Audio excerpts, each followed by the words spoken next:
all the devotees with Prabhupada are just arriving at the new temple that we got just a few months ago in Rue Le Sueur. So Bhagavan thought that rather than Prabhupada speaking in the temple room, he should speak from the balcony so that he could speak to the people in the street.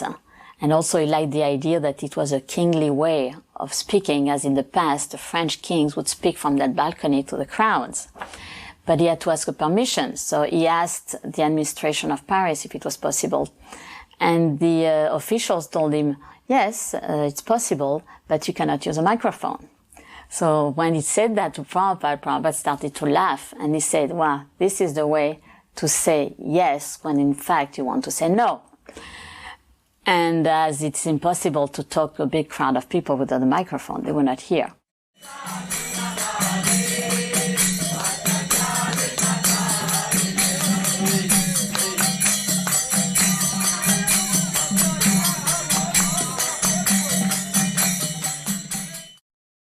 In the London temple, the deities were carved by Shamsundar, and here also the Jagannath deities have been carved by the devotees themselves. So it was a French devotee who was a sculptor, who was called Dayamrigya, who carved them, and then I painted them.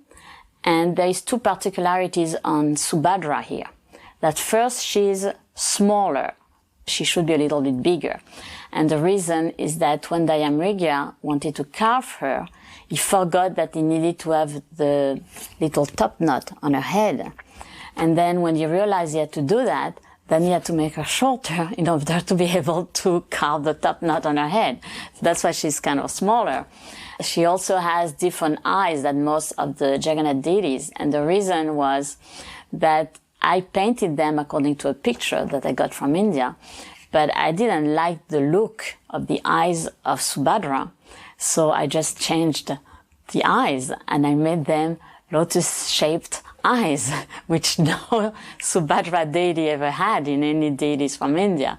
But everybody found it very, very beautiful, and Prabhupada found them very beautiful, though very unusual eyes for Subhadra. Later during that visit to London, before Bhagavan and I went on to Paris, Srila Prabhupada called us into his room and to give us some more instructions and inspiration. And I was very much hoping at that time to receive a personal instruction from Srila Prabhupada. Prabhupada gave many general instructions, but of course a disciple always hankers to have some personal interrelationship with his spiritual master and receive some special instructions. So I was a little shy to ask, but at one point I spoke up and I said, Srila Prabhupada, could you give me some instruction? So Srila Prabhupada leaned over the desk at that time and looked at me in my eyes. He said, preach boldly and have faith in the holy names. I've always tried to follow that instruction of Srila Prabhupada as a guideline for the rest of my life. I was so nervous at the time, I don't remember how I felt.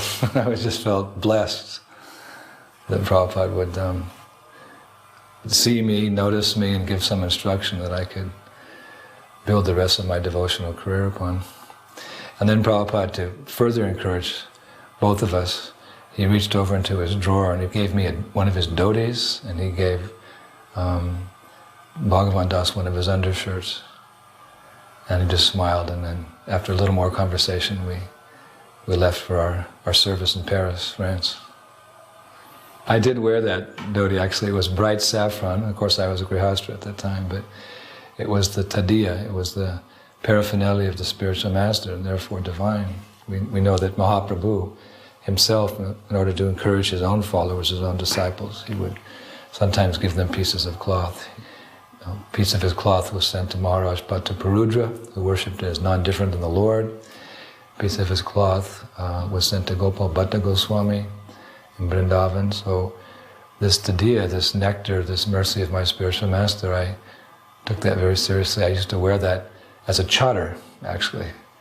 And sometimes when the sannyasis would come through, they would chide me, "You're grihastra and you're wearing saffron?"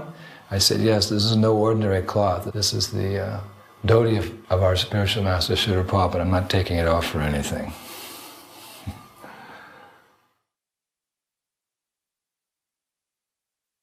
Those of us who came into France as devotees from outside the country quickly learned that French culture was a highly intellectual culture. I think a young person in France in those days, by the age of 13 or 14, probably knew more about history and politics than a college graduate in America. And one thing that we went out of our way to do was arrange as often as possible for Srila Prabhupada to meet with intellectuals and thought leaders of the day. So he met with college professors, and he met with Cardinal Danelau, and he met with leaders from the World Health Organization. He met with leading Sanskritists. And the meetings were important because it gave us an opportunity to see how does a pure devotee of the Lord speak to different levels of people. And I think what was most astonishing was Srila Prabhupada's ability to listen carefully to each person's particular level of spiritual development and address them on that level. As they approached him, Srila Prabhupada would reciprocate, sometimes becoming very, very firm, very outspoken. Why do you speak this philosophy? Don't you understand the dangers here? He was concerned not out of any kind of pride or a sense of superiority, but because this was dangerous. These philosophies are leading people astray. Atmahana, killers of the soul. One of the leading figures in the Radha-Krishna movement in Paris came to see Prabhupada, and he was quite naive because Prabhupada kept saying, so what is that? And what does that mean? As if Prabhupada had no idea about anything. It was sort of a technique that he was employing. And me and Yogeshwar, we started to get the giggles. And we're sitting behind the man. Because whatever the man said, Prabhupada would say, why? Anyway, after leading this person on and on and on, finally Prabhupada said, so what is the ultimate? He said it's indescribable. Then Prabhupada said, that means you don't know. But still the man never became, put off by Prabhupada. He thought that Prabhupada was really, wanted to learn about the Rosicrucians. It was really very funny. Anyway, and another point that Prabhupada said, so what is the highest thing? He said, well, it's a flame. Prabhupada said, a flame? Yes. Prabhupada said, why a flame? Why not a person? But like I said, the man never caught on that Prabhupada was, just pulling him along into this endless forest of foolishness. One of those that we invited was a psychiatrist. And the reason we invited him is because he was Christian, but in his care of his patients, he was using religion, talking a lot about Christianity. So we thought that would be very interesting to have him meet Prabhupada. So we invited him to come. I went to meet him, to bring him to Prabhupada. And the first thing he said was, where's the patient? So we said, well, there's no patient. We invited you to come and meet our spiritual master. I said, but I came to see a patient. Where's the patient? And when he saw there was no patient, he didn't want to come and he just left. So I was kind of embarrassed, and I went back and to explain to Prabhupada that he didn't want to come out because he thought he was coming to take care of some sick person. And so Prabhupada just laughed and he said he didn't realize he was the patient and we were going to cure him. When Prabhupada arrived at the airport in Paris, of course there were a lot of devotees there with flower garlands and so many things. And at the same time, the Indian ambassador to France arrived. It so happens that the French government did not send a proper welcome party for the ambassador. And one of the ladies that was supposed to do something ad hoc for the French government saw devotees.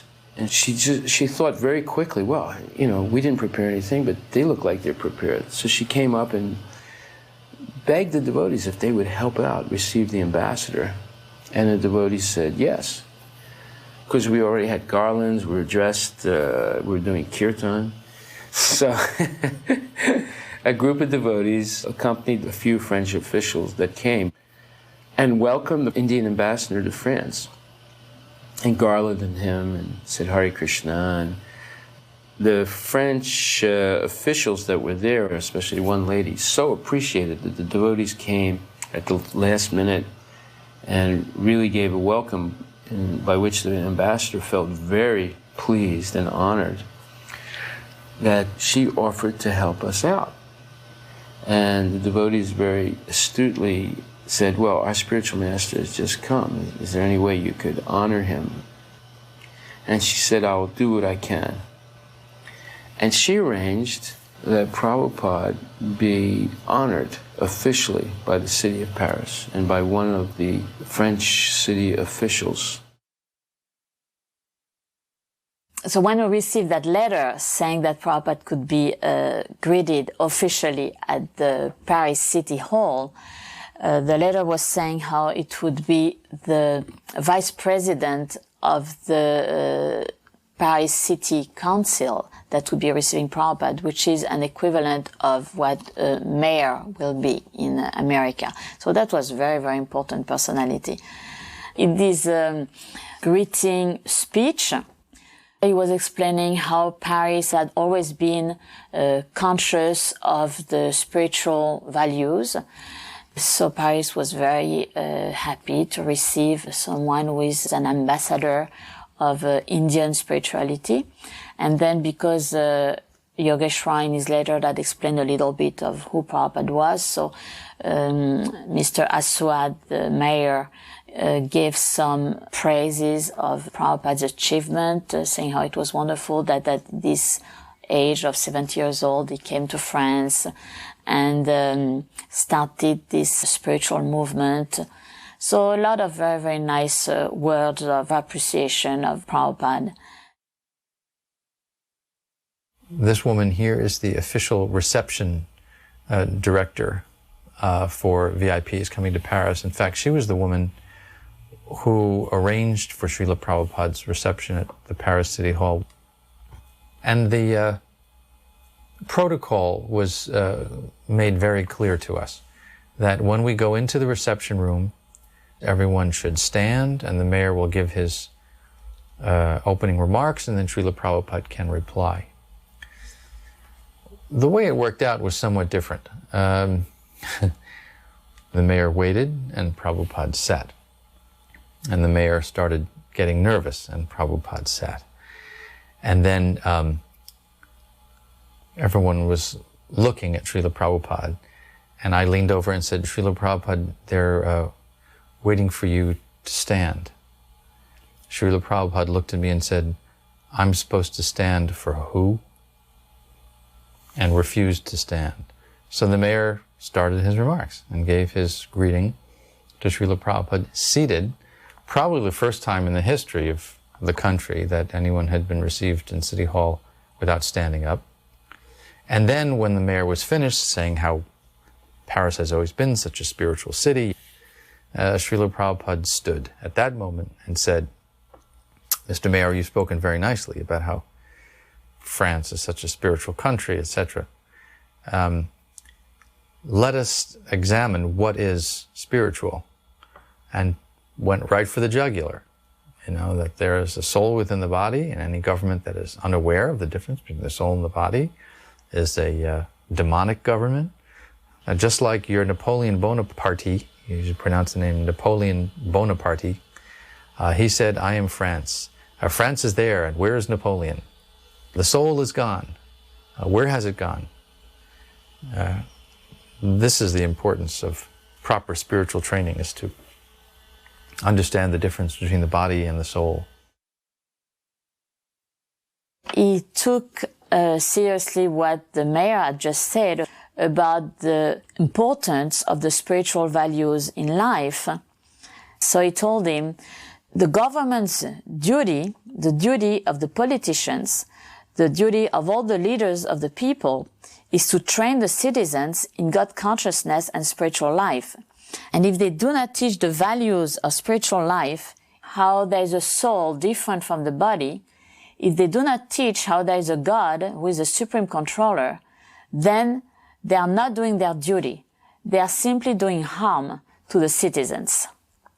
So that was pretty bold for Prabhupada to talk in such a stern way to the mayor of the city of Paris. And we could see when looking at him that he was kind of astonished by what Prabhupada was telling him. But Prabhupada really took the opportunity to give them a lesson on being good politicians and doing really their duty as the leaders of France. He was strong. And that was Prabhupada's style. He was strong. He didn't mince words. He could be very understanding and was always sensitive, but never compromising. An opportunity like this in the City Hall of Paris, before the mayor, before press, before dignitaries, Srila Prabhupada was the Acharya, the representative of Krishna and Krishna's world, and there was no compromising the message at all, ever. We do not remember exactly everything that Prabhupada had said during that lecture, and it's sad that it's not in the soundtrack and no recording was done because the recorders didn't work. You can see them on the movie. They are trying to get the recorder to work and it doesn't. But right after the City Hall reception, when we went back to the temple, all the devotees wanted to know what happened. So I told them the whole story of what happened during the whole reception. And they wanted to know what Prabhupada had said and what the mayor had said. And I was able to retell the devotees exactly, with all the details, everything that Prabhupada had told the mayor. And the reason was that when Prabhupada would talk, he talked always in such a perfectly structured way that it was extremely easy then to reconstruct the whole lecture, even though it was something like maybe a 15 minutes talk, 20 minutes talk, because the points were really following each other in a very logical order. And I realized that a few times after having, in the same way, repeated to devotees different lectures that Prabhupada had given when the devotees could not be around. And I was always amazed by that, of how Prabhupada was able to speak so concise, so precise, so perfectly structured. And that's one of the things I always liked so much and admired so much in Prabhupada, was his intelligence in the way he knew the philosophy, wrote the books, explained the philosophy, but that when he was speaking in public, it was always in such an effective way. It was really remarkable. What made it ironic was that at the very same time that Prabhupada was being received as a VIP in the City Hall, Indradyumna was leading a Sankirtan book distribution party in the Paris metros and found himself under arrest by the Paris police. This was not an uncommon irony that Srila Prabhupada would be received as a dignitary, a missionary ambassador of peace from India. And yet the program for peace that he was initiating rubbed a lot of people the wrong way. So they didn't dare not receive him because they recognized that as someone with a large following who was very respected by Indian culture, they had to receive him. But yet at the same time, they would do whatever they could to suppress the Sankirtan activities. A few reporters were there. There was articles. At that time, there was a lot of reviews, different magazines, but very, intellectual magazines that were writing articles about us. And most of the time, this magazine, that was very nice what they were saying about us. But the general, daily newspapers, they were also very often writing articles on us. And sometimes it was very nice, but sometimes it was making fun of us because we were so strange, and they could not take it seriously. All these people in these yellow and white robes dancing in the streets with the little sika. It was so strange to them. And they would call them the fous de Dieu, which means people were mad for God, because they would see us chanting, our arm raised and so ecstatic and so happy and smiling. So for them, we were the fous de Dieu, people completely mad after God. Even though they were sometimes making fun of us, it was nice and kind. So it was not bad. It was not like much later on when we had these anti-cult groups. Then that was very, very bad and nasty, but not at that period. So right after the official greeting, then we went with everybody at the room where we had prepared all the prasadam. We had a buffet with all kind of very wonderful vegetarian dishes, and everybody talked very, very happily. It was very nice. When Prabhupada saw this magnificent historical building, he was so astonished to see that he said, "I didn't know that this kind of building still existed." And then when he came in, Prabhupada was just saying how beautiful the building was, because he was saying all this wood carving on the walls and all these Greek and Chinese vases and the big chandeliers on the ceilings, the furniture. It was very, very antique, all the draperies, it was very luxurious, very, very beautiful.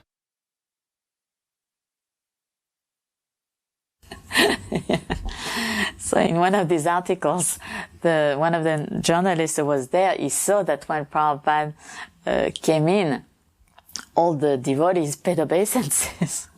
So the way he reported it in the newspaper was that all these Hare Krishna devotees kissed the carpet where so many great personalities had been walking, like the General de Gaulle, like the Queen of England had walked on this carpet, and the devotees were kissing the carpet.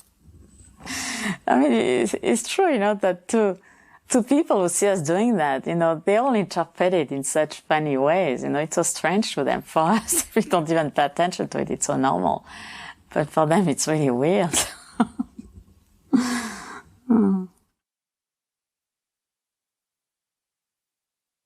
The brilliance and genius of Srila Prabhupada's mission was that he started off in such a humble way and always made himself accessible to people on all levels, so that moments like this in official government receptions or other elegant environments in no way should be interpreted as an aloofness or a sense of elitism on his part. They were nice to-dos when they could be arranged. It brought a certain notoriety or cachet to a visit. The really significant moments, however, were not receptions by fleeting politicians, but rather the in-depth philosophical meetings that Srila Prabhupada had, sometimes with very ordinary people. When I invited him to come, a Christian priest, I explained him about monotheism in India, and he was very astonished, because most people think that Indian religion is only polytheist. So when he heard that there was also monotheism, only the worship of one God, he was very, very pleased. And then I explained to him about how bhakti was the devotional part of the various schools of thoughts in India, and that it was so close to the Christian understanding of love of God. So he was very, very pleased. And when I invited him to come to Prabhupada, he said, yes, he wanted to come. And this time when Prabhupada talked with him, he had a very nice and sweet and gentle talk with him, and not the heavy talks that he had sometimes, like for example, when he was talking with the Cardinal Danelau. Then he talked also with a gentleman called Mr. Geoffroy. He was the founder of La Vie Claire, which means the clear life, the pure life, which was the first health food store, vegetarian health food store that we had in France. So this was a very, very wonderful personality. It was Prabhupada made him come. And Prabhupada had a very long talk with him about eating pure food. Mr. Geoffroy, of course, was explaining how they wanted to give very pure food in their stores. And Prabhupada, he wanted us to have a farm at that time. We didn't have it yet. We didn't have New Mayapur. So Prabhupada was telling him, so we will have honey in our farm, so we can bring our honey and you can sell it. And we will have milk, so you can also sell our milk. But Mr. Geoffroy was saying, yeah, but the problem is that it's going to be very polluted. And Prabhupada said, no, we're not going to use pesticides, so it's going to be pure. But the gentleman said, but even if the grass is pure, the air is impure, so it will go on being polluted. Then Prabhupada said, well, that's for the reason that it's impossible to have everything perfectly pure. So that's why we are offering everything we are eating to Krishna. That's the way to have things perfectly pure. Otherwise, it's impossible in this material world to have completely pure food. Yogeshwar had tried to get some people from politics to come see Prabhupada, and one of them agreed to come. He was called Mr. Mesma, and he was a senator. And what was very interesting is that Prabhupada, whenever he was talking, especially with Christians, but also with politicians, he always wanted to talk about not killing the cows, not killing animals. So they had a discussion, and Prabhupada was telling this gentleman that if you absolutely want to eat cows, then just wait until their natural death, and then you can eat them. And we were very surprised because it was the first time that we heard Prabhupada mentioning something like that. But he said, Prabhupada said, in that way you will always have meat to eat because there will always be cows dying and you don't have to kill them. So that was very surprising also to the gentleman, who certainly didn't put it in practice. But it was an interesting point that Prabhupada could consider, okay, if you absolutely want to eat meat, then do, but at least wait until their natural death. I remember going on a morning walk around the Bois de Boulogne, in which there are some lakes, and I remember asking Prabhupada a question. I asked several questions, but one specific question was, Srila Prabhupada, what does it mean to be humble? And his answer was really incredible. He said, humility means that you're convinced beyond any doubt that there is nothing in this world, absolutely nothing in this world, not your money, not your family, not your fame, not your gun, not your education, nothing that will save you except the mercy of Krishna. He said, when you're convinced like this, then you're humble. And that explanation really impressed me. In other words, he was saying, when you depend completely on Krishna and no longer rely on any material thing or formula as a backup, you have no longer any backup, just the mercy of Krishna, then you'll actually be humble. So that was a wonderful explanation that he gave. And that stayed with me all these years, because that is actually the foundation of humility in Krishna consciousness. Now, obviously, Prabhupada was an example of that.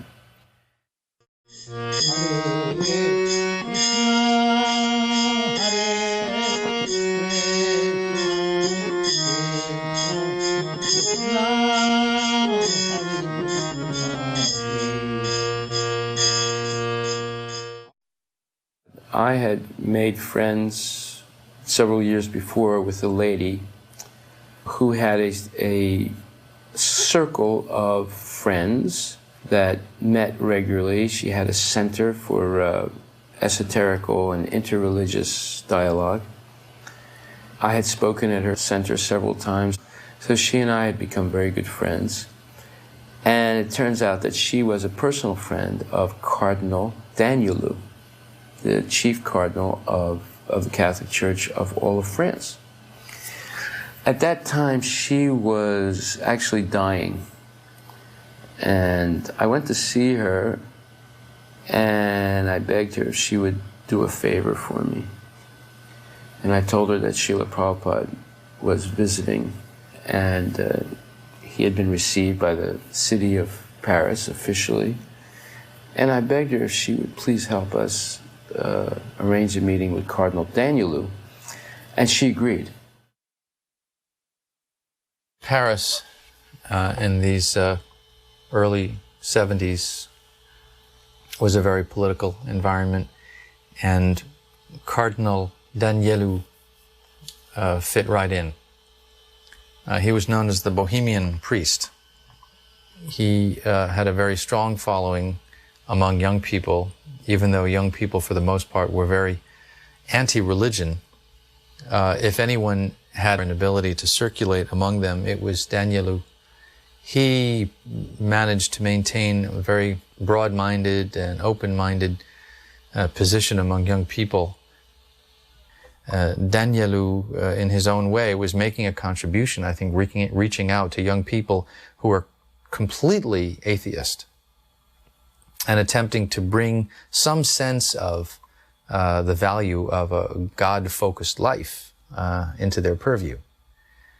Still, because it was a ritualistic Catholicism, he didn't appreciate, for example, the philosophy of the soul present in all life forms. The devotees were amazed by the discussion because it showed that here is the top man in the Catholic Church, and he's an intellectual. He's not only a performer of rituals, but he's a top intellectual.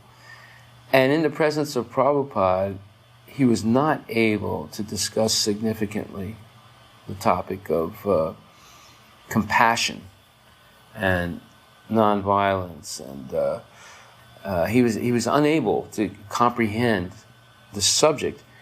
And it made me realize why Srila Prabhupada agreed to meet such people. It was more for the devotees than any other reason, because we were able to see that although these were big people in French society or in society, they actually were very small in comparison with the pure devotee of Krishna.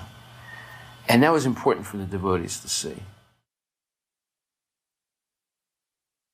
I remember thinking when I was really early, why did my parents have to die? So that was already kind of in there.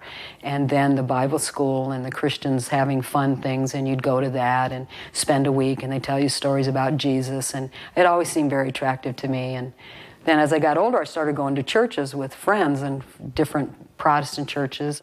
We'd get to a point in the Sunday school, and I'd ask a question about, well, what happens to all those people that don't know anything about Jesus? You know, the Eskimos or the people in Africa or whatever. And they'd always come up with this idea that, well, no, I mean, to be saved, you have to know about Jesus. And it just didn't seem fair. And I'd like argue a little bit, and then I'd lose interest in that church. And eventually I ended up at the Catholic Church. And when I asked them that question, they said, well, you know, innocent people don't go to hell. There's purgatory or there's limbo, and we pray, and there's a process. And they can move up to heaven. And it seemed to make sense to me. And I thought, okay, that seems fair. And Shruti Rupa and I, by then, had kind of got also interested together. We had been friends since elementary school and lived down the street from each other. So she and I and my two sisters started going to catechism at the Catholic Church, and we did that for a while, and eventually my sisters and I got baptized. The Catholic nun, Sister Dominica, she encouraged me to go for confirmation. It's like the next step in the Catholic Church. You pass a slight little test, they ask you questions, and if you have any doubts, this is when your doubts would be cleared up, because you're going to go through this ceremony and you're going to take the Catholic faith as your faith. And if you fall away later, it's a more grave sin. It's a mortal sin, a stain on your soul that cannot be removed easily. So I was going to classes, and now I came up with a different question. What happens with my pets? Do my pets go to heaven? And it was totally sentimental on my part, because I wasn't a vegetarian, but I just wanted to know. And she was very sorry. You know, the nun kind of put her head down a little and said, no, animals don't have souls. Only people have souls, so only people go to heaven. And again, that just didn't seem fair to me. I mean, I was by then 12, and in the end, I went ahead and got confirmed, because I thought, well, I haven't found anything that makes more sense. And then life goes on, and adolescence comes in, and you get distracted, and you're a teenager, and so many things happen. And interestingly enough, Shruti and I remained good friends, and we would get into kind of other things together. You know, we'd talk about Siddhartha or just Eastern stuff in general. Not real deep, but just, it was the hippie kind of thing to do. It was kind of cool. And at some point in all of that, I had made a type of commitment that if I hear the truth, I'll accept it. And around soon after that, I happened to see a TV show with the Hare Krishnas on it. It was a news thing, quick, from out of Miami, and that would have been local for Key West. But the thing that I remembered was the 4 regulative principles. And so I heard that, and I immediately kind of made a decision. I don't know if I want to find out too much more about this, because it might actually be the truth. And I just didn't really want to risk, you know, the 4 regulative principles seemed a little severe to me. And so I just didn't really want to know. And I kind of even almost made an effort to avoid the devotees. Once I saw devotees across the street, and I went to the other side of the street. And then, you know, a little time passes, and Shruti and I decided to take a trip to Europe. We were going to meet friends in Germany that were in the army and travel with them a little bit. And just before we left, somebody at the airport gave us the teachings of Lord Chaitanya and a BTG. And so we traveled. We, you know, really immediately realized after some difficulty and some ups and downs with our friends that we didn't really have too much in common with them. And we just traveled on our own a little bit. And then we just decided, why are we traveling all around? What are we looking for? We should just go back to our home and try and just be stable people. And so she gets the idea. She has this BTG. She says, why don't we go to the temple? And it was kind of a difficult trip to get to Paris. We had trouble with being vegetarians. So we got to Paris, and we got off at a train stop. And there were 2 quite large men that were selling there. And Shruti immediately went up to them and asked them directions to how to get to this address. And they kind of gave us instruction, and we started heading in that direction. And we realized that it didn't seem quite right. So we stopped and asked in a hotel. And that man told us we were going in a completely wrong direction. So we left the hotel, and we turned and we started heading the way he told us to go. And then we realized that these fellows were following us. It could have been coincidental, but then when we changed directions, then they also still were following us. It was just a scary scene. We were kind of starting to walk faster and faster. They were walking faster and faster. We were hoping that at the end of this street, there was going to be the door with the number on it. So we see the 4 on the door. We start pounding on the door, and that's when the door swings open, and light just comes pouring out, and incense comes billowing out, and music comes out, the chanting comes out, and Indradumna, dressed in white, looking very angelic, says, yes, you know, can I help you with something? And we just said, we need help, we need to come in. And he said, sure, and he just lets us in, and he closes the door, and it was like he closed out all this scary stuff on the other side, and everybody like looked up and smiled at us. And so he took us upstairs, and you know, he said, these girls just arrived, And Bhagavan was very friendly. You know, he came out and he said, "Oh, hello," and we talked for a little while. And we ended up staying up all night and working and being helpful. You know, we took showers and had something to eat. And then the next day was the Rath Festival, so we went to the park and there was a feast and a class and a nice kirtan. And I remember sitting there listening to that class. It was really sweet and the philosophy was so clear. And I could just feel the tears coming out of the sides of my eyes because I was thinking, this appears to be the truth. You know, I looked at Shruti and she looked at me and she just said, "This is amazing." And, you know, I was agreeing, we were just like stunned. What did we stumble into? And Bhagavan walked around after that and he asked us how we were doing. And we said, "Oh, okay." And he said, "Well, you know, our spiritual master's coming in a few weeks. Why don't you girls think about staying for a couple weeks and then you could meet him?" And he said, "You know, you could help. We're trying to get ready. We need some sewing. We need some cleaning. We need painting. And we've got the new temple." And when we didn't look like we were jumping at the opportunity, he said, "And you could always go sightseeing. You know, it's in Paris. You could go to the museums and stuff and then just do a little work during the day." And, you know, of course, we never went to any museums. We stayed and pretty soon we were fully engaged doing things around the temple, all the usual things that have to be done. And I was sewing a lot. That's what I had done before I was a devotee. I was a seamstress. So I was sewing every day. And I did a lot of the sewing in Prabhupada's room, his asan, the curtains, and things like that. And I remember distinctly every day going in and praying because I was kind of confused. I mean, these seemed like really nice people. And that's how I would pray. I just said, you know, these seem like really nice people, and they say this man who's coming is your servant. And I don't know if that's true or not.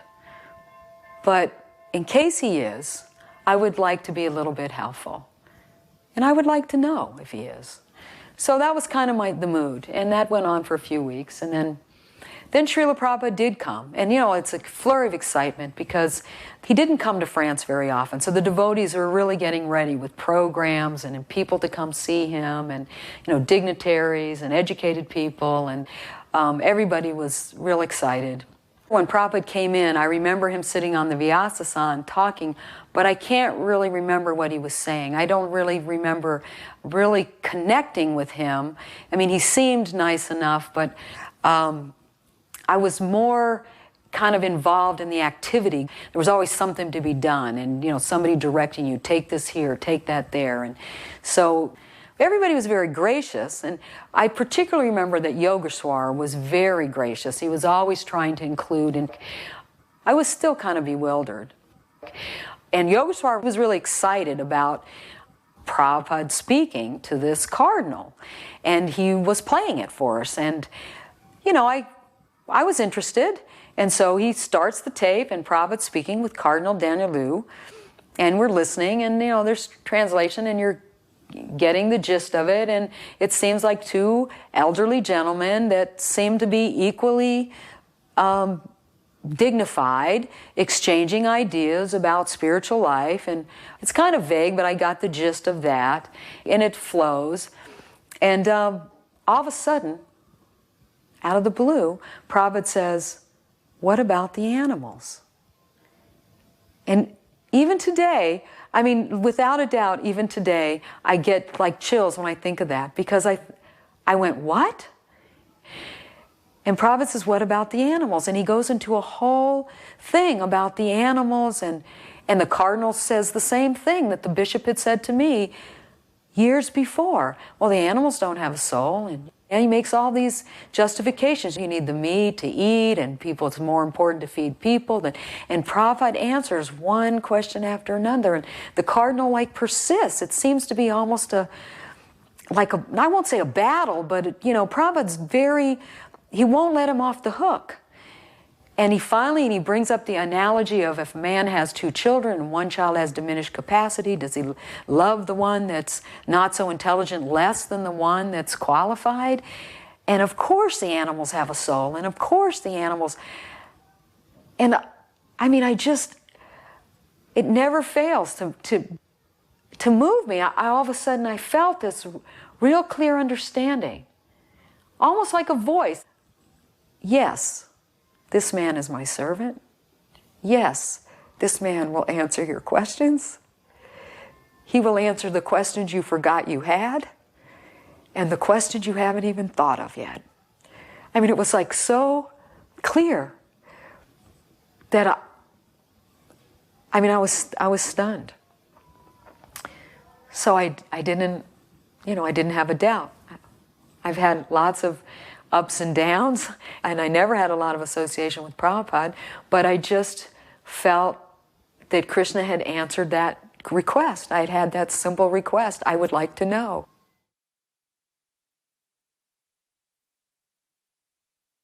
In the previous year, Srila Prabhupada had come. We had organized a big festival for him. And he had wanted us to install deities. We had a very small temple at that time. So when we finally secured this building in a very prestigious neighborhood and arranged for the deities to come, and then Srila Prabhupada to come for the installation, it was really a moment of great happiness and auspiciousness and wonderful culmination of years of work doing Sankirtan and so forth in Paris. So I remember walking to the temple that day, and I noticed outside, peering in the windows, was one gentleman. This was a gentleman that had been following our movement for years. When we were in a small apartment, he would come and ask us questions, and he was a Christian. And he would always try and discourage us by telling us, you know, your movement has no hope, the French people won't accept it at all. So very clearly, he was peering in the window, trying to see what was happening. There was a large crowd mulling around outside and inside. And I said, "Oh, you're here." And he was surprised when I said that. And, you know, I caught him looking in the window. And he said, "Oh, how are you?" I said, "Well, I'm fine. What are you doing here?" He said, "I just came to see what you're doing." I said, "Well, what do you think now?" And now, you know, Prabhupada is present, large numbers of devotees in a temple in a prestigious area of Paris. And he was livid. And I said, "Well, you see, Krishna has a big plan for the French people. And now you're seeing it unfold. And it's thanks to you also, because you were always encouraging us." And he almost choked when I said that. I said, "Yes, you were also encouraging, because you kept coming and telling us there's no hope. And every time you said that, that gave us more hope to do something for our spiritual master." So I just left it that.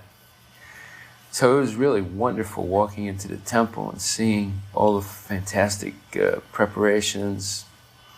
And I remember, you know, just the sheer ecstasy of chanting Hare Krishna during the whole installation ceremony. All the devotees were very enthusiastic, inspired, and in a great state of bliss with the presence of Prabhupada and the installation of Sri Sri Radha Paris-Isvara. And the deities were so beautiful. It was like electrifying just seeing them. They were just brilliantly shining and glowing. And every one of the devotees was also glowing. I'm just remembering back to 1972 in Amsterdam, and Srila Prabhupada was installing Lord Jagannath, Baladev, and Subhadra. And most devotees know the situation that was occurring at that time. There were a lot of faux pas as far as the fire yagya went. And I was watching Srila Prabhupada install the deities, and I was seeing Prabhupada's concern that the deities be taken care of nicely, that everything be first class for the deities, and unfortunately it wasn't, and Prabhupada became very angry. And I was watching this. There were reporters there were guests, there were devotees. Prabhupada was not even concerned with what they thought. he was concerned that the deities actually be taken care of properly and that everything be first class. And so that incident, along with what happened in Paris, the next year was 1973 when Radha Paris-Isvara were installed. I was also there. And everything was first class. The fire yajna was very nicely set up. It was very opulent. Prabhupada was very pleased with that. And just his care and concern for the deities. These two incidents in the beginning of my Krishna consciousness were the foundation for my own deity worship. I mean, I've been engaged in deity worship for over 30 years. And to see Srila Prabhupada personally present, serving the deities, impressed upon me so much how we must always take care of the deities under any circumstance. And I think this is something that I can never forget. When we received the deities from India, we noticed that it needed a little bit of retouching of the painting. And while I was painting Radharani, I noticed that she had a little spot, brown spot on the white marble. So I wanted to cover that little spot. So I painted over the little brown spot on her cheek. And you see here that Prabhupada is rubbing Radharani's cheek. And the reason is what happened is that when he saw her, she was completely white. And then when Bhagavan poured on her the different oils, the oil made the pain go away. So suddenly he saw the little brown spot appearing. And that's why he is rubbing Radharani's cheek in order to see what's going on. So of course later on, after the deities were installed, I went back to repainting that little part on her cheek and it became white again. Then Prabhupada mentioned two things about Radharani. One was that when we dressed them, we didn't have yet very, very wonderful, nice clothes. We had some very simple clothes that we got from India. And the skirts were falling very flat around Krishna's body and Radharani's body. So Prabhupada told us that the skirts had to be very wide, looking very pretty and very wide. So he said, you should put some sticks underneath to have the skirts open very wide around them. And then he said another thing, which was very surprising to us.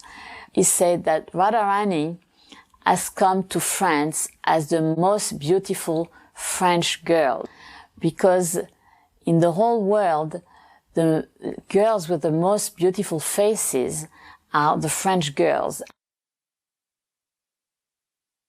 During one of the temple kirtans, I had put down my movie camera and picked up a still camera to take pictures.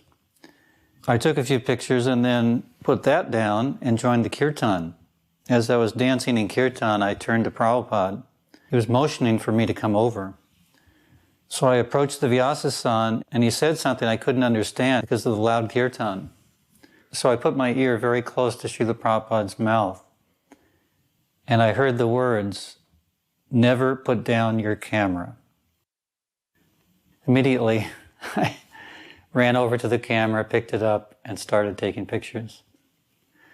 And I've tried over the years, although not always successfully, to carry out that order. During that fire yajna and the bathing of the deities, I was a little bit obsessed with burning frankincense in the yajna. So I kept putting frankincense on cinders, and it caused a lot of smoke. Of course, it was very fragrant smoke and obviously auspicious. But Prabhupada kept looking at me, what am I doing with the fire? I kept continually putting more and more grains of frankincense, so it kept filling the room with fragrant frankincense. And I guess this was my way of sneaking in a yajna of incense as a precursor of my developing the business of spiritual sky. But it certainly led to a very successful business, as well as, of course, the successful installation of the deities. The temple was not very big, hugely crowded, there were people from the area at the windows outside wondering what on earth is going on. And the deities were very, very beautiful. It was a very exciting time. We had not had Krishna deities in Paris before, so this was very meaningful to everyone. While the deities were being dressed, that is to say, after the bathing ceremony, and while the deities were being prepared for the first unveiling, Srila Prabhupada went out for a walk. When we came back from that walk, the curtains opened, and Srila Prabhupada stood looking at the deities for a long, long time. Kirtan was going on. Then he turned and walked down the marble temple room to his Vyasasan, and we all noticed that there were tears streaming down his face. He sat on the Vyasasan and used the edge of his dhoti to dry his eyes, and started his lecture by saying that the meditation on the Lord begins from the lotus feet. Therefore, I am inquiring, why are there no ankle bells? In our haste to dress the deities in time for Prabhupada's return from his walk, we had neglected to put Krishna's ankle bells on. Prabhupada, of course, noticed. But it was a very touching moment, because God must be real. I mean, look at how much love this person has for him. It was very obvious to everyone there that we have not been led into some kind of cultish practice or something. Here's Prabhupada, there's Krishna. Here's Prabhupada weeping out of love of seeing the Lord of his life. This is real. I was upstairs with Himavati, and we were gluing together the peacock fan for the artik that Prabhupada was going to do. So we were finishing up the peacock fan.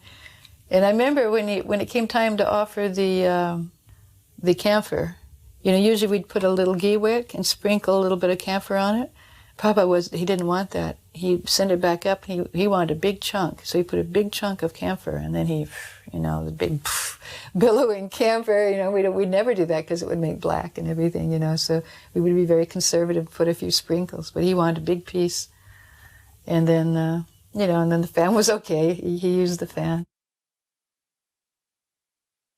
I guess it was several months later, there was an article in BTG on this installation, and they brought the magazine that Prabhupada he was in Vrindavan at the time, which they would always do. Whenever there was a publication, wherever Prabhupada was, of course, you know, they would rush and bring it and show him the last Bhagavatam that was produced, or BTG.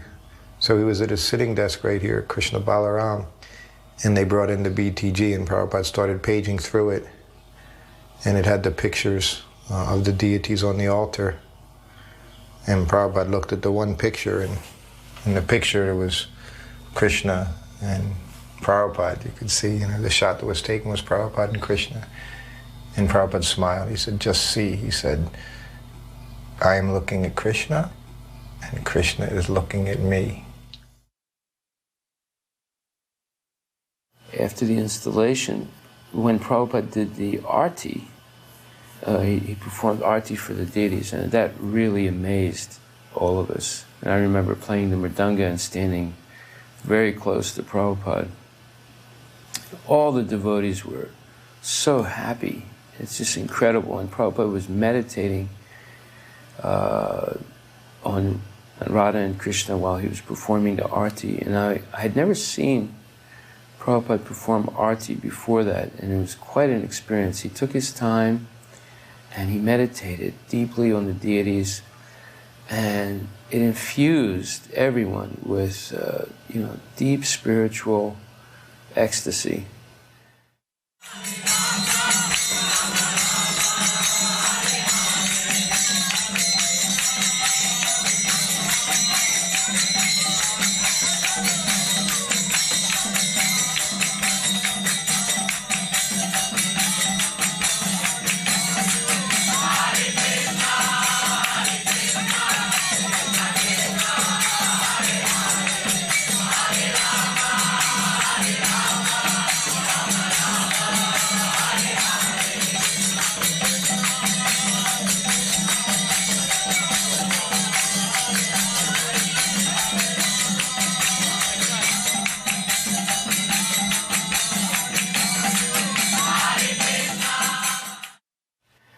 And then as he came to the end of the arti and he blew the conch shell, the devotees were all jumping up and down in ecstasy, and Prabhupada was clapping his hands. And he started slowly, he was just watching and clapping his hands, and then Prabhupada just started jumping up and down, and that just created, waves of ecstatic dancing and joy in all the devotees. It just was an overwhelming experience. And I remember just banging on the mridanga. I had really a feeling that I was no longer part of the material world, that I was with my spiritual master and all the devotees in the spiritual world. I was allowed to come and see Srila Prabhupada for the first time. It was in the evening. Srila Prabhupada's room was dimly lit. I remember sitting near Srila Prabhupada, and he asked me a few questions. He asked me what my father did, and I replied that he'd been in the Foreign Service. He asked me if I would like to be initiated, and I replied yes, but I'd like to know more about it. I felt that I should do something in order to deserve being initiated, but I had no doubt in my mind that I wanted to be, and I wish I had said yes. That first meeting with Srila Prabhupada, it completely changed the course of my life. I knew right then that I'd never met anyone like Srila Prabhupada in this lifetime, and I would never meet anyone like Srila Prabhupada again. There was like this universal feeling that emanated from Srila Prabhupada. It was like he possessed the power of the universe. It was a very, very amazing feeling that you only feel in the presence of Krishna's pure devotee. I remember all the devotees offering dandavats, and that included the ladies. As soon as Prabhupada came in the room, in the hall, everyone just went down like sticks or dominoes. And that was very impressive to a newcomer. There's a couple of things that also impressed me. Hansadutta wanted me to go to Germany, and Bhagavan wanted me to stay in France because I spoke a little French. But a god sister reported back to me that Srila Prabhupada had replied that she can go wherever she wants, she is free. So looking back, I always appreciate that even though I was new, that freedom was always there, that choice was always there, and he made that clear. Another thing, there was some criticism going on between the devotees. Hari Vilas's name came up in a negative way, and Srila Prabhupada immediately praised him and put him in a positive view, which again was always Prabhupada's. He always put us up rather than, he never put anyone down unless it was to correct them or point out a definite fault. I guess like many other disciples of Srila Prabhupada, we worried very much for how to please Srila Prabhupada the most. And we also were a little bit envious with all those other devotees who had the intimate relationship with Prabhupada, traveling with him to different places and doing confidential services, etc., etc. Well, I joined very far away from Srila Prabhupada. The first time I actually went to meet him, personal encounter, was in Paris. In that meeting, it was upon my mind the thought that maybe I should also leave my service and join his more closer company. And then, as I went into his room, I offered my business, and as I came up, Prabhupada looked at me very piercingly, and he only had one thing to say. The Vani is more important than the Vapu.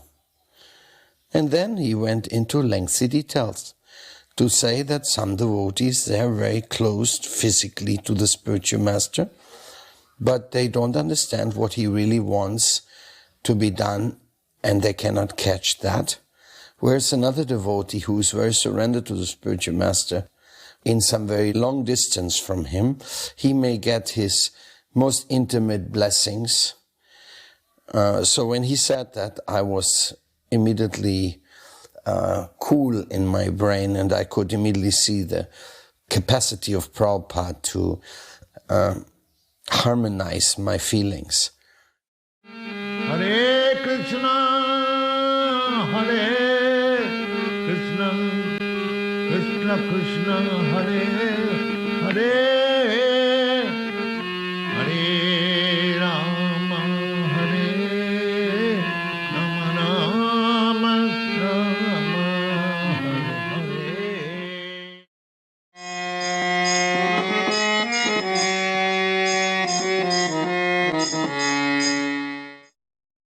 Prabhupada stayed here for over a month, I think, or at least a few weeks he was here, and it was really beautiful time of year, which is not real common, that you can get several days in a row with sunshine. But we seem to.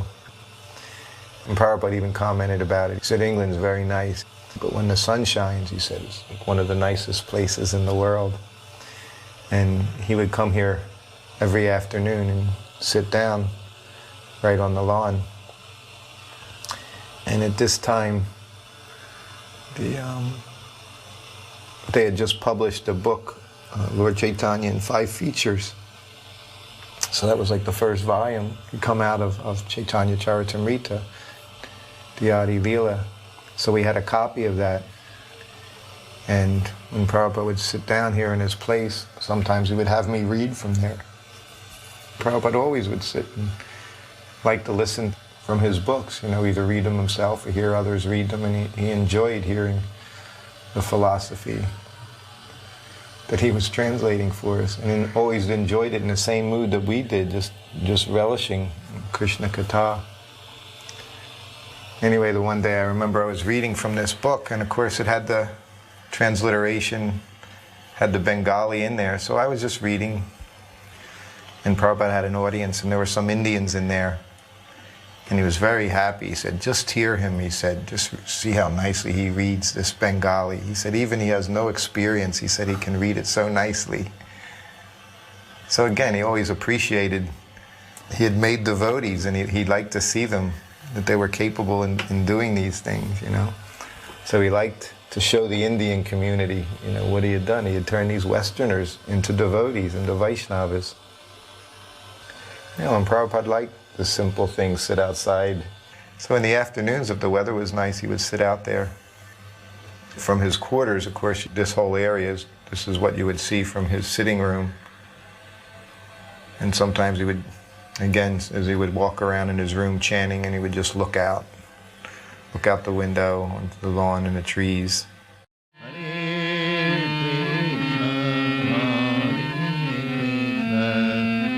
Krishna Krishna, Hare Hare. This is Swati's son, Srivajra Prabhupada, holding onto his hand, and Srivajra doesn't quite know. He wants them to let go. But every day, Srivajra got a lot of mercy. Every single day, he would come out there, and he would have a lot of interaction with Srila Prabhupada. It was very sweet. Someone had told me that Prabhupada liked very lightweight, very fragrant garlands. So some English flowers like stock and sweet peas, which are very, very fragrant, very pretty colors and very lightweight. So I would buy these from the flower market, and in the van on the way to the manor, I'd make the garland for Prabhupada. And I was there one day, and somehow or other Malati got hold of me and I was helping her. And the garland didn't get to Prabhupada during class time. She said, "We'll bring it up now with the prasadam." So she took me up to Prabhupada's room, and I had the garland, and I was kind of holding it as if to, inviting someone to take it from me, to give it to Prabhupada. And Prabhupada looked at me, and he he raised his head and indicated that I should come and give the garland. So I went forward. Needless to say, I was extremely nervous. I didn't want to touch Prabhupada. I didn't want to drop it on his head. I was petrified. But as I put the garland over his head, the top of his ear brushed the inside of my hand, and it was so soft. I can still feel it now when I think about it. And he was smiling like anything. It was so wonderful. And he said, "Thank you very much." And for some reason that day, I was there for a long time. Prabhupada was walking around outside in the afternoon, and he still had the garland on. And those flowers are very, very delicate. And that garland was still as fresh as the minute I had put it on him. And they said he'd been wearing it all day. I went on Sankirtan with Tribhuvanath. We were very close friends in those days. So one day we came back to the manor, and we saw that Srila Prabhupada was sitting on the lawn with only Shamsundar. We thought that this is a wonderful opportunity to have an intimate association with the spiritual master. So we rushed down to the lawns, and we went over there and sat down. And Prabhupada looked at us, and he seemed to be a little bit disturbed. And he kept looking at us and talked a little bit to Shamsundar. Then he was looking again, and he didn't look very happy. So then suddenly he turned to Shamsundar and said, "These men have no work, they have nothing to do." So I thought, oh my goodness. So I realized also at that time that just, there were a lot of people who wanted to be seen with Prabhupada or to be with Prabhupada, but this was not very important. And during the course of my time there, I was taking his slippers and giving him his cane, and every morning take him down to class and bring him back, but I never said anything except, Jai Srila Prabhupada. I didn't feel that I wanted to impose upon him. And the women were making so many nice preparations. Well, I didn't live there, so I had no place to prepare anything, but I thought I have to offer Prabhupada something, so I'm going to make some popcorn. But I'm not going to give it to Prabhupada myself. It's just like a cute thing that the kids can give Prabhupada. So I just made some popcorn, and I must have put it in a bowl, covered over, and I sent Vaishnav and Manjari. So Prabhupada sees we're holding something, and it's covered up, and he's looking, anticipating, "Oh, what have you got for me?" And the kids wouldn't take it. They refused to take it from me. I was so embarrassed. It's like, this is not what you offer your spiritual master, some popcorn. I remember I used to walk sometimes slightly in front of Prabhupada and sort of sideways on, so I could half see where I was going. Because I'd had the unfortunate experience once of practically treading on Prabhupada's heels and felt excruciatingly embarrassed by it and great anxiety. But I really wanted to be close enough to Prabhupada so I could hear what he was saying. So it was just walking past the gates of Lechmore Heath, as they used to be.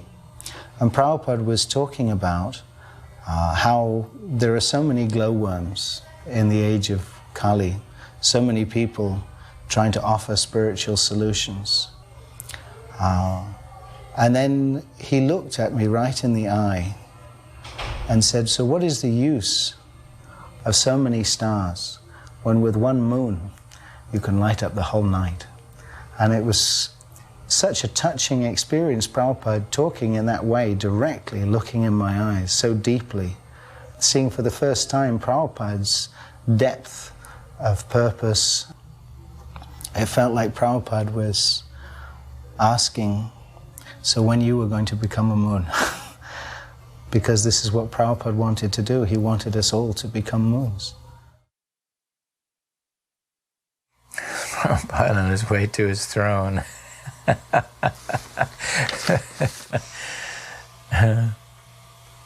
This is the first Vyasa-san at Bhaktivedanta Manor. That was built after the Queen's throne in the House of Lords in Parliament. we got an invitation from Lord Sorensen, I believe it was, to attend a session at the House of Lords one time, in the visitor's pew. And I took the idea from seeing the throne there that Prabhupada would look very nice in such a throne. Prabhupada was always very low-key about everything, but look how regal he looks.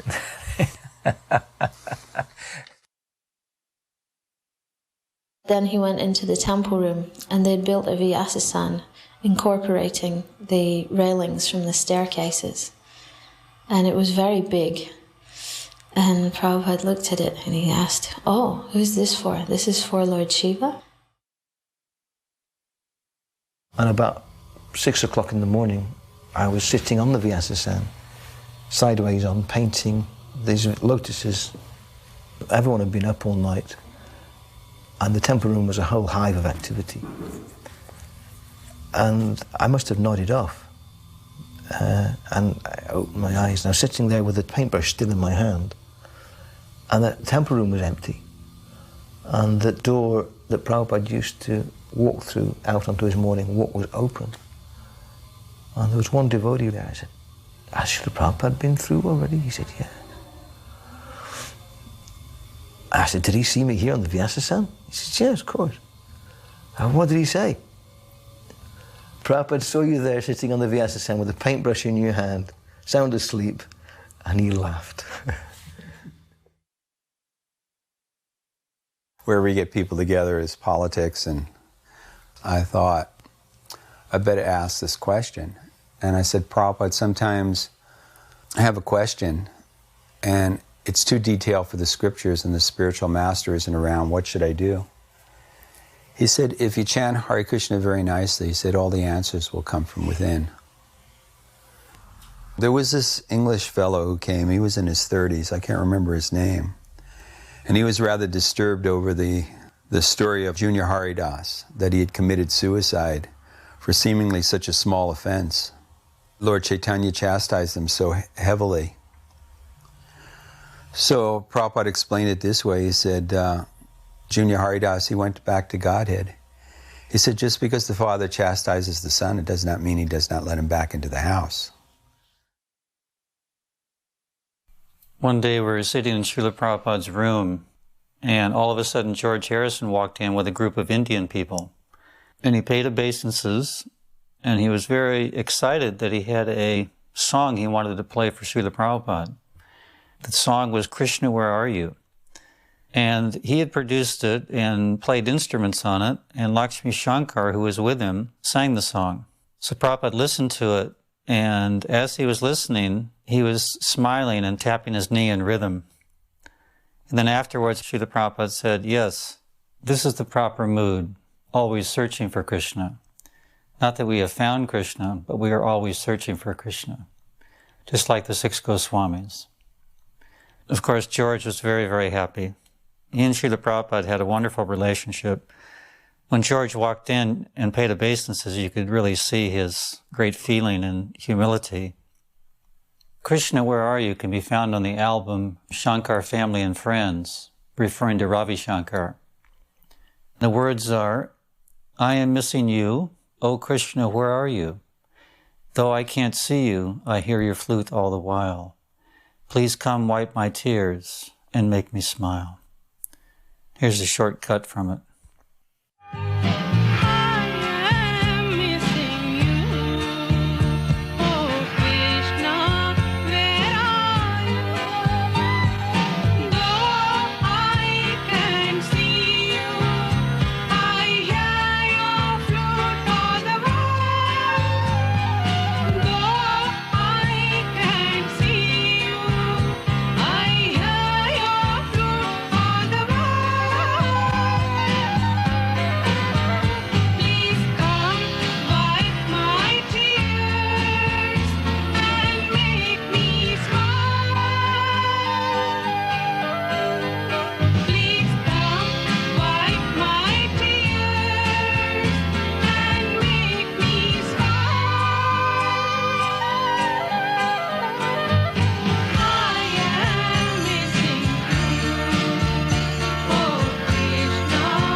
And another time he was looking out there and just looking across the lawn, the trees, and he said, he said, do you know what's the most beautiful animal?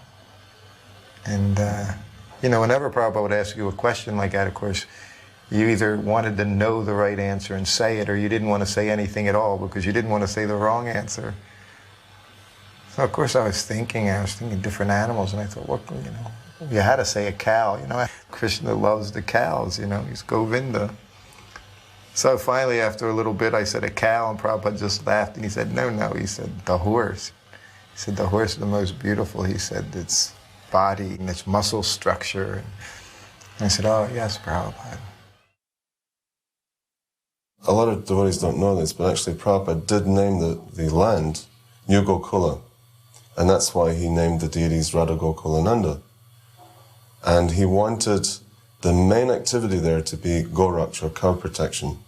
He wanted 150 cows kept on the property, and I said, but that's not very practical because of the 17 acres of land, there's only 6 acres which is pasture land. But I said, you need at least 1 acre per cow. And he said, so you buy another 150 acres of land. What is the difficulty? This is the most important duty, to look after the cows and explain the importance of cow protection. He said also we should purchase a double-decker bus and drive the bus into central London and fill the bus up with Western tourists, Western people, and bring them out to the manor so they can be educated in simple living and high thinking. He said besides showing them how the cow is protected, we should also be producing milk for sale and butter and yogurt and also ghee. He said if we make our own ghee, he said so many people want to purchase the ghee because there's nothing like homemade ghee. And he said that the other activities that devotees should be doing there is spinning and weaving and different handicrafts. This is what he wanted to happen there. Then I asked him about the Indian community. I said, should we cultivate the Indian community? And he said, they're already Krishna conscious. So we should concentrate on the British community.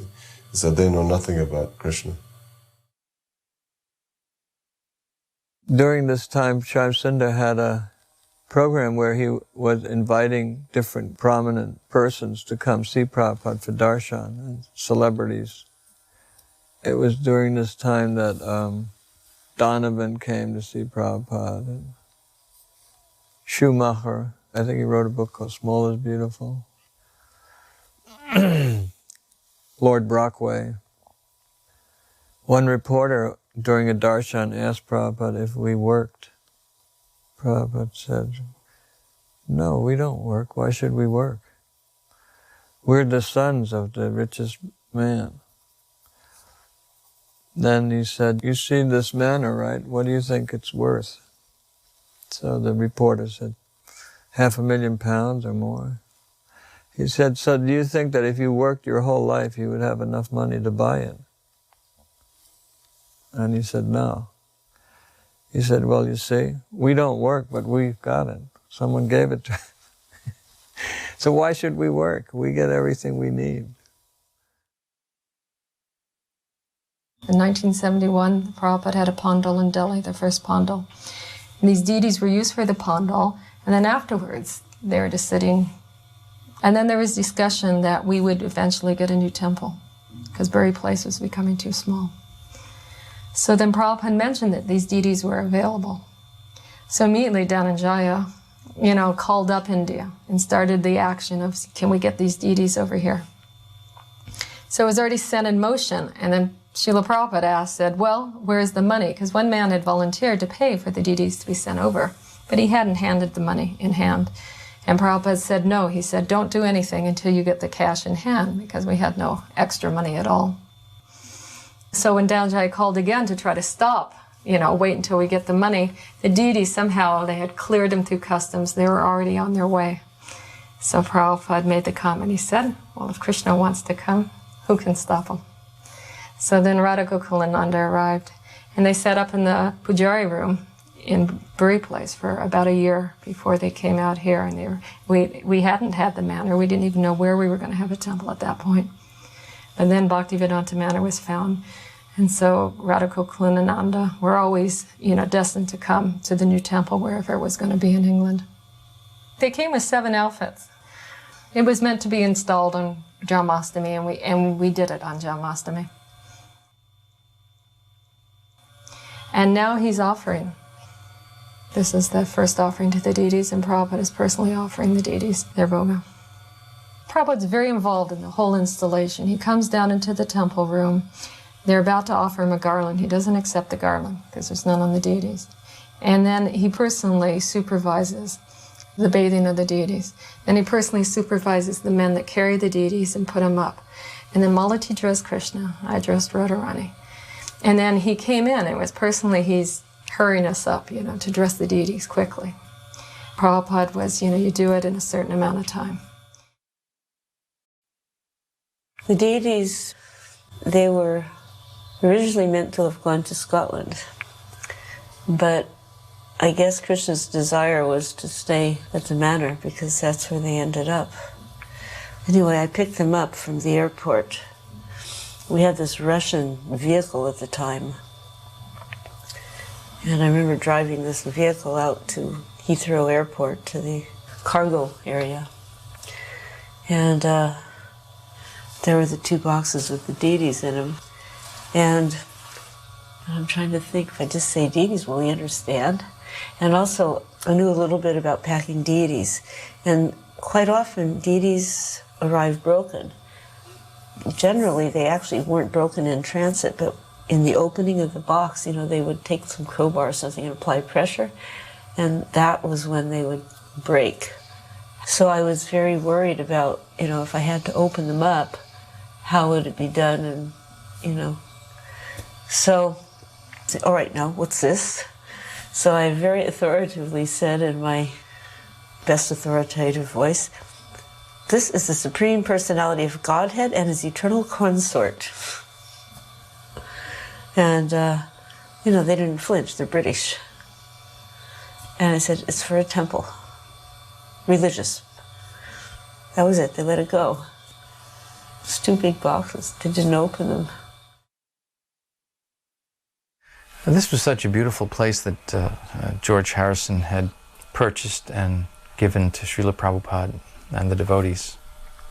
And we finally felt that we had a real home in England, and there was a sense of permanence about it. And so the installation of the deities had significance on many different levels, not the least of which was this feeling of having achieved a long-term goal of establishing Krishna consciousness in the UK,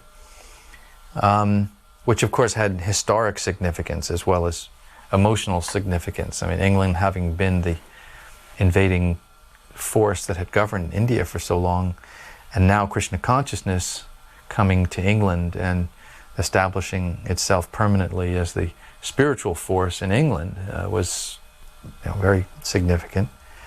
And there must have been something about this, because Srila Prabhupada was so energized during this installation ceremony. His lecture after the deities had been installed, and he offered the arti ceremony, and there's wonderful dancing. He was jumping up and down, going around and around the deities.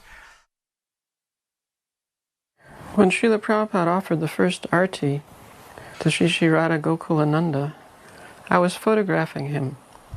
I stood behind the arti tray and simply focused the entire time on Srila Prabhupada.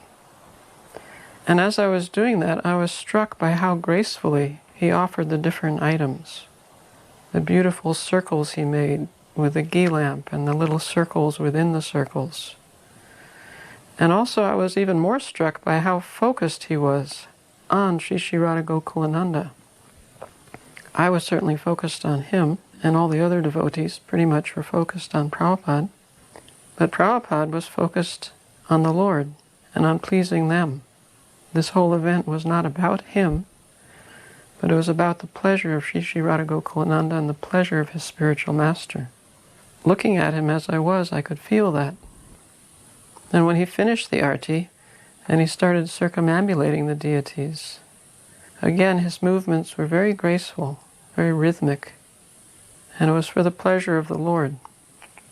And we were so engrossed in what Prabhupada was doing that when he gave just a little movement of his hands, indicating that we also should participate in dancing for the pleasure of Sri Sri Radha Gokulananda, immediately all the devotees were involved in dancing for the Lord.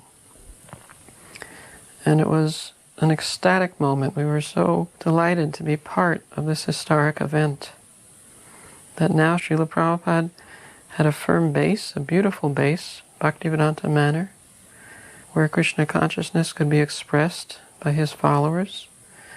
And from that base, they could start to spread Krishna consciousness throughout the country.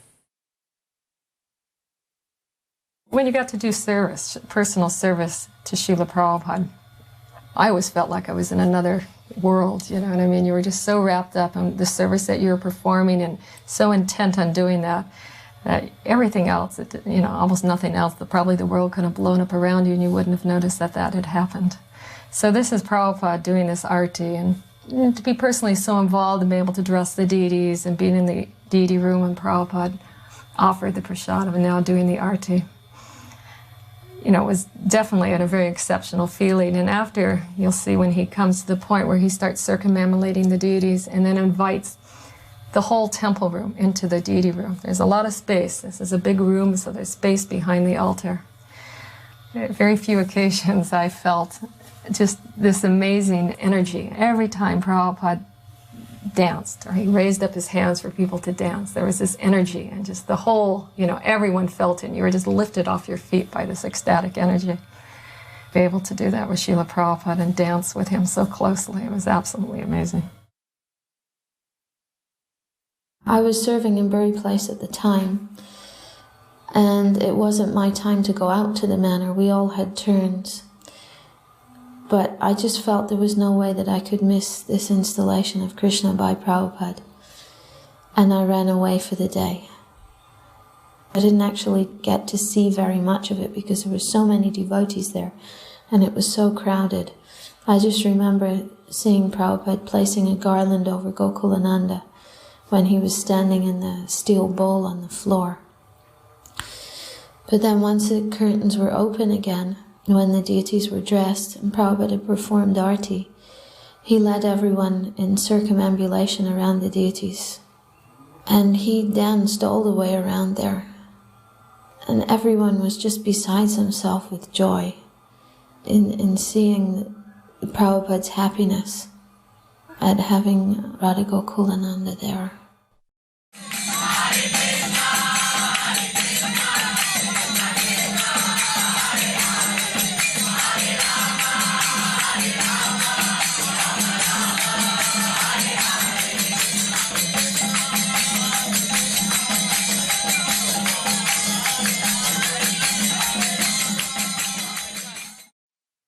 After the deities were installed, Prabhupada instructed me that, you know, Krishna has come, now you have to look after him. Still, there was no money at the manor. So myself and another devotee, Gangamai, became the personal collectors of Sri Sri Radha Gokulananda. And we'd go out every afternoon until 11 o'clock at night and collect for them. You know where we went? We went to the pubs. We just had these cans and we just say, you know, because it was so raucous in the pubs, you couldn't really talk. We were just collecting for charity. Sometimes they'd say for the blue boy at the manor. So it's kind of a purification and atonement, and to remember why we were just, you know, doing what we were doing. We would wake up the deities every morning and perform Mangal Arati. And I remember one night, we got in really late and the temple was locked. It was actually locked on purpose because some people were objecting that we were getting this money and it was going directly to the deity fund. Prabhupada told us, he said there had to be a bank account for the deities and that money would only be used for their maintenance and care. So I knew that it really wasn't an accident. The doors were all locked. So Prabhupada saved us. There was one little window by the Vyasa side, small one, but we managed to squeeze through and get in. And it was a very full day because Sam Shinder had invited all these dignitaries. So there are all these people that came in the evening time for Janmastami. His lecture was energized. He sat down on the Vyasasana and said, "There is another world a spiritual world, beyond this world. And then went on to describe in the most vivid, visceral terms, the universe where Krishna lives, where souls dwell eternally in loving service to God. It was breathtaking. It just transported us out of the material world in a sentence. There is another world. And we were there. He could do that with a sentence because he was speaking from realization. We were always trying to keep Prabhupada with us as long as possible. We were gluttonous for Prabhupada. Very selfish. So very early on we hit on the idea that if we keep Prabhupada busy talking to famous or influential people, that he'll stay and stay and stay. So we made a long schedule of visits. We scheduled philosophers and clergymen and wherever Prabhupada could get an interesting dialogue with people who we knew would engage Prabhupada's intelligence, where he would really unleash the philosophy of Krishna consciousness. For Arnold Toynbee, we had to go to his home in London for that. I mean, you name it.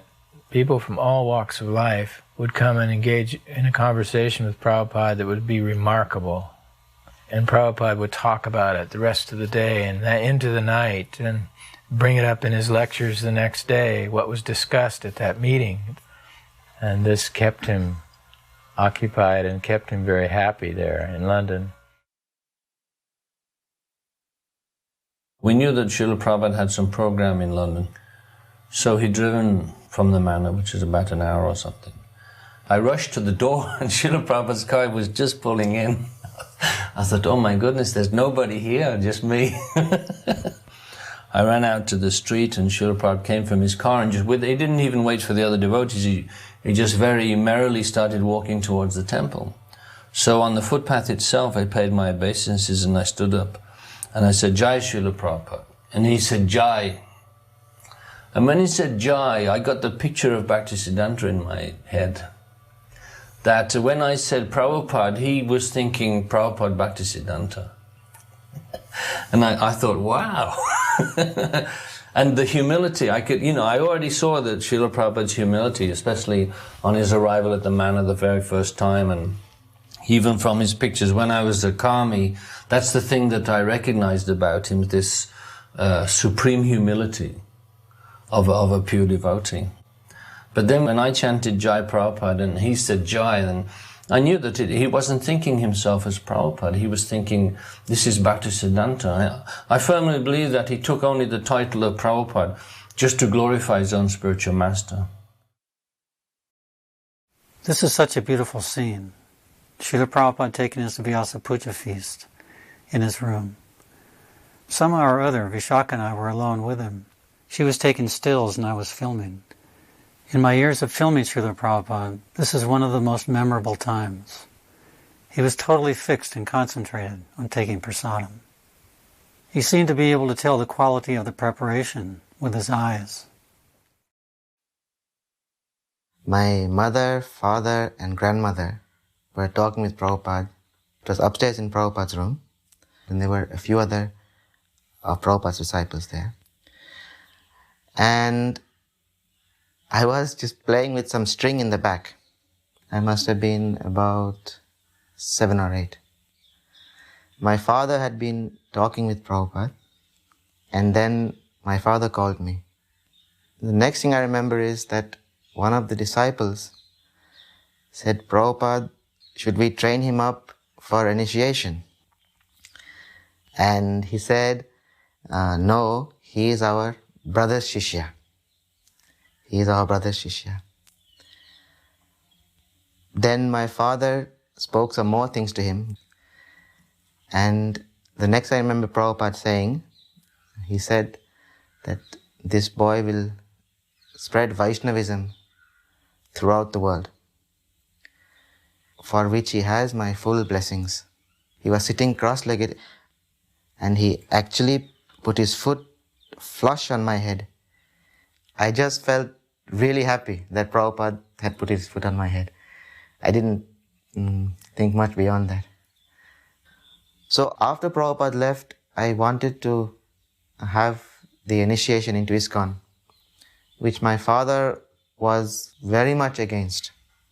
So I took initiation, and that initiation didn't bear the proper fruit. So I feel now that I made a move which maybe was not in accordance with Prabhupada's greater vision of my destiny. Always from childhood, I was always very much attracted to Sriman Narayana and Rama. And I felt that Prabhupada knows the bhava in which I have to relate to the Lord. He knows my relationship with the Lord. That's why I always remained totally indebted to Prabhupada. I didn't understand anything what he meant about he is our brother's disciple or anything like that.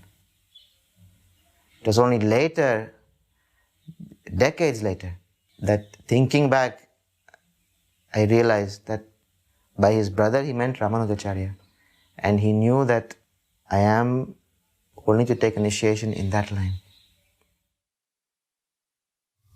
There was an incident in Prabhupada's darshan room, and it was packed out with guests and devotees. And at the time I had a young stepson whose name was Premananda, and he would have been about 5 years old at the time. And there we were in Prabhupada's darshan room with Prabhupada addressing his audience, and the door opened, and Premananda's head poked round the door, little shaved head, and his mother had dressed him as a sannyasi with a danda. And Prabhupada's eyes opened up wide, and he stopped what he was saying, and his focus totally went onto this little boy standing at the door with his danda, and he went, "Ah, Maharaj, come." The room was packed out, so Premananda literally had to climb over people. You know, it was like an ocean of waves, you know, and he just climbed literally over all these people and sat before Prabhupada's table. And Prabhupada just beamed at Premananda and offered him a sweet from his plate. He said, "Jai Maharaj," he said, "you stay." And of course Premananda sat there, and it was an incredible sight to see. Now the interesting part came the next morning, and Prabhupada was out for his morning walk. And Premananda was downstairs, which is now in the prasadam room downstairs, big room.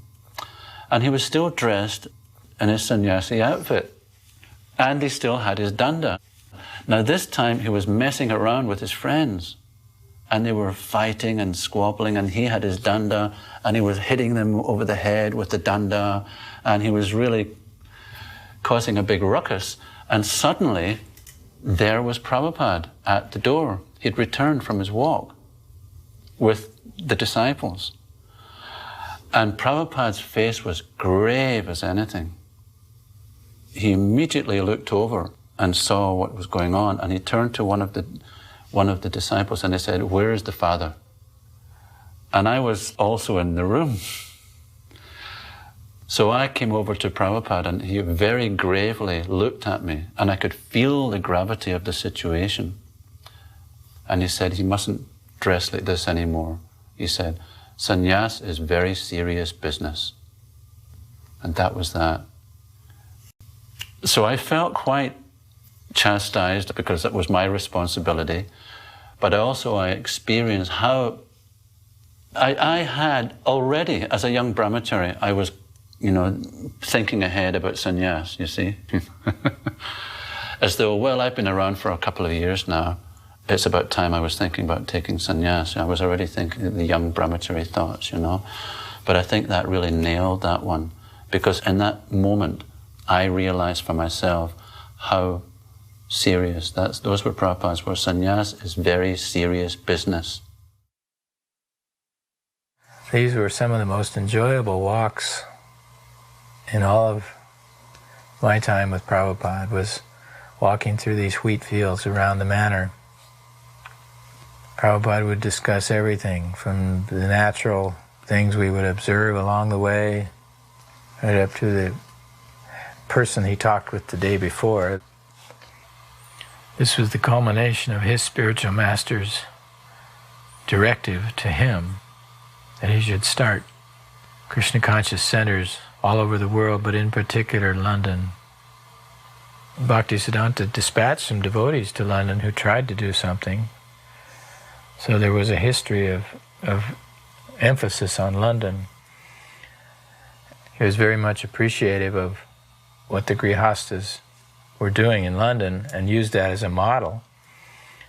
He thought that the Grihastas should be the managers of these centers and the activities of centers, the money, and I suppose some of that came from observing what we did in London.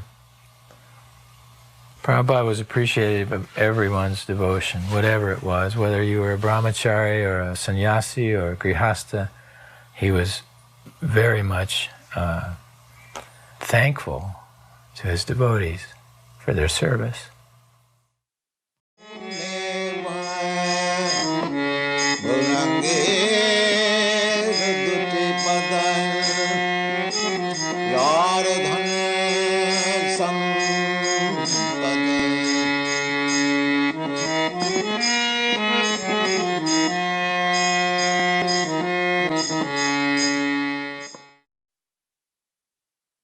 Prabhupada went to Stockholm, to Sweden, for the first and only time, and we took buses and went all the way up to Sweden to meet him again there, September.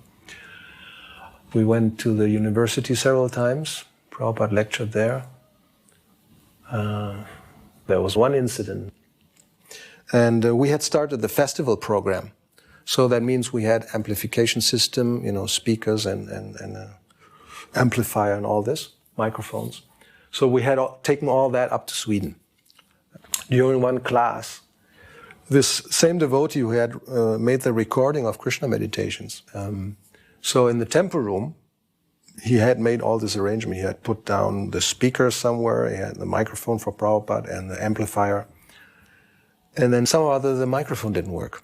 And Prabhupada was, tapping the microphone. He said, doesn't work? Doesn't work?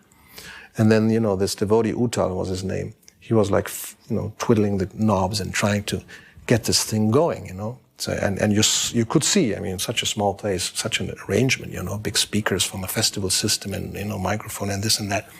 And Prabhupada started to laugh, he said, and I would have to look it up, the Sanskrit, that such a big arrangement and no result.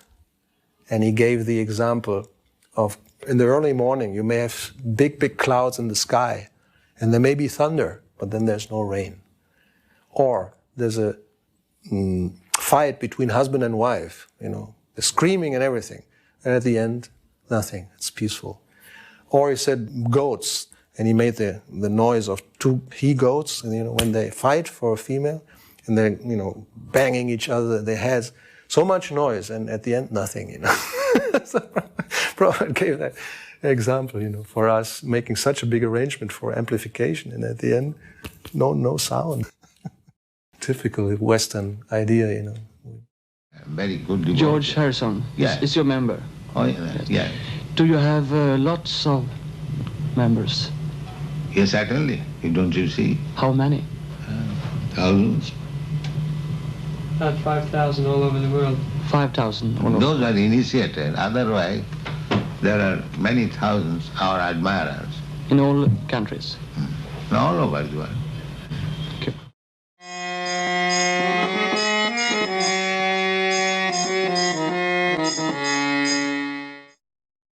After the first meeting of Srila Prabhupada in 1970, then Srila Prabhupada started giving many instructions. And since I was still a PhD student at the University of California at Irvine, whenever Prabhupada came to New Dwarka, Los Angeles, I used to come and have darshan of Srila Prabhupada regularly. And the main program was to join Srila Prabhupada in the morning walk. And that morning walk was a very animated discussion, and basically about the role of scientists in the modern world and how to give them some principles of Krishna consciousness. we could hear the Bhagavatam class in our individual apartments through an intercom, and so we knew when it was time to rush into the temple to bring our kids up for cookies. Prabhupada once said that if you want to make a friend, you give him a cookie. There was a whole assembly of kids in the Los Angeles temple in the old temple room. And my son, Bhaktarupa, wanted some kartals that Chandrasekhar was playing. And he was a whole lot bigger than my son. So he tried to grab for the kartals, and when he couldn't get them away, he started to cry. Prabhupada leaned over with his kartals and handed me the kartals. And then he kind of nodded for me to give them to Bhaktarupa, which I did. And Bhaktarupa stopped crying, and he just stared at Prabhupada, and he kind of froze. Prabhupada smiled, and he began to play them, and everybody was happy. It was the greatest satisfaction as a mother to have your child, your son, be blessed by the spiritual master. It was unparalleled. Most of the kids are really small, so my son began to pick up the kids, the little ones, because you can see they're having a hard time. Some of them can't quite get the cookie and whatnot. This is the morning where Prabhupada did not give Raghunath a cookie. Usually after Raghunath would hold the little child out to get the cookie, then Prabhupada would give him one. I understood that, this is the spiritual master and just whatever he does is perfect, but I was really upset. How come my son didn't get a cookie? Everybody else did. Raghunath, he just kind of like accepted, oh, I didn't get one? Okay, I didn't get a cookie. Yeah, see Raghunath bringing another little kid out. So the next morning, when Srila Prabhupada would come down from his quarters on the side stairs, and Karandar would drive the Rolls Royce up to take Srila Prabhupada on his morning walk. And Raghunath and I were out there. Oh, look, Raghunath took a cookie. He didn't get one. So the big sannyasis were there, and they were going to go on the morning walk to Venice Beach with Prabhupada. And he motioned to Raghu to come, and had Raghunath come inside the car and sit next to him. And for the next 2 or 3 mornings, he took Raghu on the morning walk with him. And so I thought, Raghu didn't get a cookie, but Raghu got to go on the morning walk. So the pure devotee always does wonderful things. I mean, there was a little bit of a push and a shove, to get near his company, but I was determined to stand in that spot. And I didn't want to fall asleep during his classes. That's one of the reasons I stood. And I used to meditate on how in his hands playing the kartals, and I would sing right into his right ear. And on one occasion, I was chanting, and I was thinking to myself that really I don't know the significance of what I'm chanting, but I know that it gives a lot of pleasure to Prabhupada. So let me, with that spirit, chant selflessly, just for his pleasure, no other motive. And traditionally, after the class, there would be a short kirtan. And so there would generally be some vying for the microphone and who was going to lead. And I remember on one such occasion, Sudama prevailed, Sudama Maharaj, to lead the kirtan. But just as he began to lead, Prabhupada stopped him and turned to me, let this boy lead. And so I was very much moved by that, how he had felt my sentiment and my thoughts and my heart with regard to the chanting. And he taught me what was the right spirit behind the chanting, that it should be chanted only for the pleasure, obviously, of God and Guru. There was a discussion about who initiated book distribution in America, who should get the credit. And they were talking about Keshava and Karandar. And Prabhupada stopped. He said, no. Jayananda, he was the first. Because Prabhupada didn't actually see book distribution just from the perspective of somebody who went out and sells the books. In a real sense, he saw it from the perspective of the person who paid for the book itself to be produced. So then he said, where's Jayananda? Call Jayananda. So Jayananda happened to be on the walk, but he was way in the back. So then everyone turned and somebody said, Jayananda Prabhu. And he came walking up and he stood right in front of Srila Prabhupada. His chadar was over his head. He had a transcendental look about him, you know. And he was smiling at Prabhupada. And Prabhupada said, you were the first, were you not? And Jayananda said, what is that, Srila Prabhupada? He said, you were the first to organize book distribution. And Jayananda said, well, I don't know, Srila Prabhupada, if I was the first. He said, yes, you were the first. You get the credit. You printed my teachings of Lord Chaitanya. So Jayananda, I remember he said, thank you, Srila Prabhupada. He just said thank you. And I was new devotee. I was just watching everybody interact with Srila Prabhupada. And I remember that particular experience. You know, how affectionate Prabhupada was to him and how much he wanted to give him credit. Srila Prabhupada had a fire sacrifice. One of his sannyasis had become involved with a woman. And so Prabhupada announced that he was going to marry them. And everybody was very surprised because we didn't know that that could happen.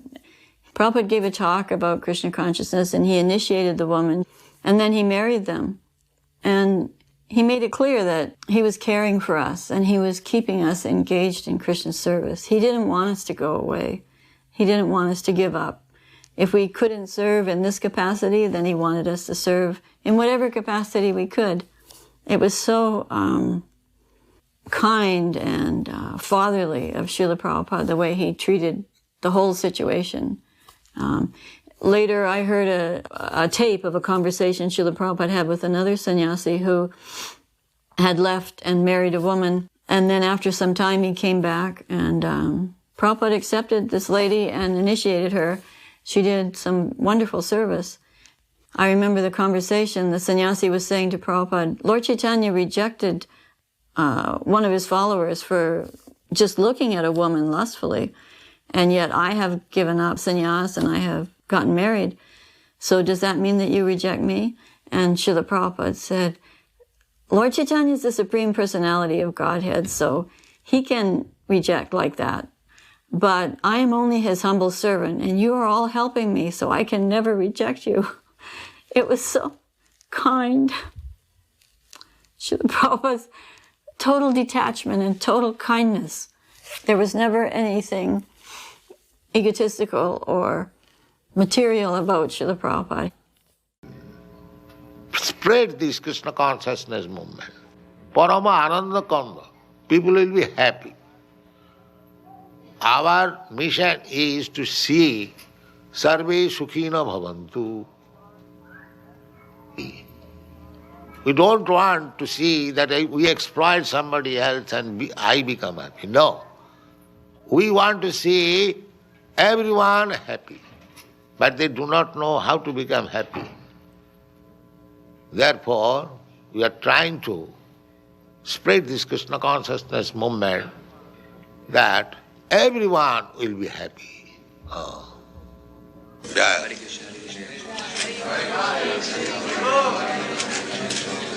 Swaha, Swaha, Swaha.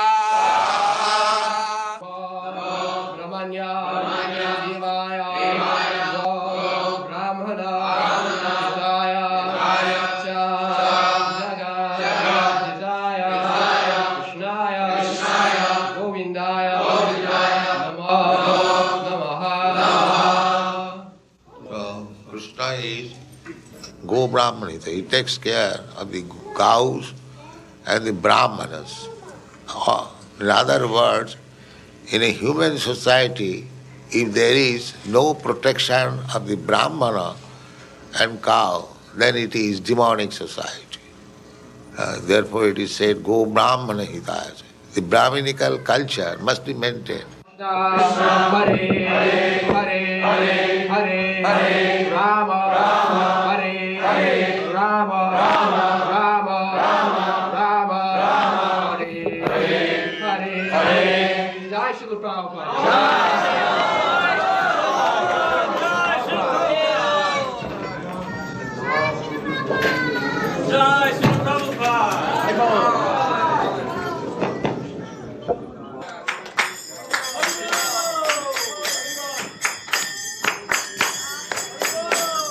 Hare Krishna, Hare Krishna, Krishna.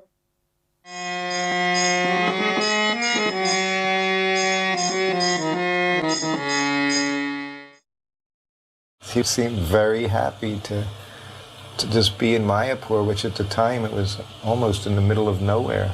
You know, it wasn't like Vrindavan, you know. We go up and down the road. There was lots of activity, but here it was just very peaceful, and Prabhupada really enjoyed it. Sometimes, like in the afternoon or the morning, he would just go out with his beads, walk around on the veranda and just look out. And that's, you know, just like here, you just see expanses of just beautiful fields, nice, peaceful, flat. And he would just walk around and chant. He would gaze, you know, gaze across from his veranda. Just like when he went to other areas, like in LA, you know, there's different kinds of management. When he went to Vrindavan for that 1 month, you know, all those activities, Nectar of Devotion classes. You know, he had a program, there was a mission. But when he went here, it didn't seem like that. Prabhupada was very, very casual, very relaxed. And certainly manifested different times, you know, his deep emotion for Lord Chaitanya and Lord Nityananda. If you follow that one tour when he went from Los Angeles and he went to Mexico City, then he went to Caracas, and then Miami and Atlanta, they all had Gaur-Nitai deities on the altar. And each lecture is a arrival lecture. He started talking about the mercy of Lord Chaitanya and Nityananda, the two lords, how merciful they were. And it climaxed in Atlanta where he barely got out 2 sentences and he just went into ecstasy. So he definitely had this incredible mood and love for Lord Chaitanya and Lord Nityananda and everything that they had done, you know, that he had seen them accomplish through his efforts. I was also here in Mayapur for the opening of the Mayapur Chandradoya Mandir, the Lotus building, when Radha Madhava were invited to their new building. Well, it must have been about 1,000 devotees. It was really packed with devotees. So Srila Prabhupada arrived in the evening, and then on the next morning, we had Mongol Artik. And it was like the first big Mongol Artik with Srila Prabhupada in the Lotus building for that festival. So that Mongol Artik was absolutely tumultuous. From where I was, I looked around and nobody's feet were touching the ground. It was almost like everyone was on the ceilings. Everyone was dancing, and they were like jumping, really jumping. So much so that most of the time in the kirtan you only saw them in the air. And the sound was absolutely tumultuous. It was so ecstatic. Very special kirtan, and it was led by His Holiness Tamal Krishna Maharaj. So after the kirtan, Tamal Krishna Maharaj went up to Prabhupada's room and spoke with him. And then Prabhupada immediately said to him, he said, if you all keep chanting like this, then Srila Bhaktivinoda Thakur himself will personally come here and take you all back to Godhead. Krishnadas Babaji Maharaj was there, and he was a very close friend of Prabhupada's, a god brother, and very pure and effulgent. Prabhupada had told us that he was a pure devotee. Then they were discussing in Bengali. It was just Krishnadas Babaji, Prabhupada, and myself inside the room. But at that time, Subal Sadhu, a funny, eccentric fellow, old man, came in. But at one point, he started really chanting, Hare Krishna, Hare Krishna, and he started rolling on the floor in Prabhupada's room. And I thought I must do something about it. So at that time, what little Bengali I could speak, I told Subal, Prabhupada is very tired now. So you please come another time. And I stopped him from rolling very gently, and I lifted him up, and I kind of showed him out the door. And I shut the door. And I went back, and Krishnadas Babaji Maharaj, he was always prone to laugh. He would laugh at everything, especially what the Western devotees would do and say. He found very humorous. But this time he was heaving, he was going hysterical. And as he laughed more, Prabhupada began to laugh, and they were both laughing and laughing and laughing. And then Prabhupada, in the midst of his laughter, he looked at Krishnadas Babaji and he said in Bengali, "Ku balo Bangla bolche," that he speaks real good Bengali. And they laughed and laughed and laughed. Here was Srila Prabhupada's position. He had practically conquered the world with Krishna consciousness. He'd been all around, and he came back here to Mayapur, and now he was establishing something really big. It was the opening of the Lotus building. And in those days, this was a big building. It was bigger than practically anything else around in Mayapur. And there was no one more successful. It was clear now that he was more successful than any of his godbrothers. It was clear that he was Krishna's representative, that he was the special Sankirtan general for the whole world. That day, Srila Prabhupada gave the class, and I clearly remember the first thing that he said in his lecture, before he said anything, he said, "Actually, I'm unfit to be your leader." And everyone was very quiet. And he was quite choked up as well. And he said, "You are all spreading Krishna consciousness in the Western countries because of your previous connection with the Sankirtan movement. And Lord Chaitanya has put you there. He says, and you are actually doing everything. And I'm not fit to be your leader." When he said that, I thought, now hang on. This is a level of humility that I cannot understand. Because he really meant it. It was obvious that he was doing some really big things. But he was absolutely taking no credit for it. And he really meant it. Otherwise he wouldn't have said it.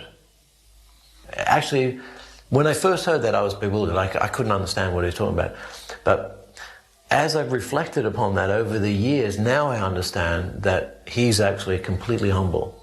He has no sense of thinking that I am the doer. Prabhupada said, you should distribute prasad, let people know that we're giving out prasad. And the first time, this was 72, Prabhupada used to cook it, and we put it in buckets, and people came with their little bowls, and we had leaf plates.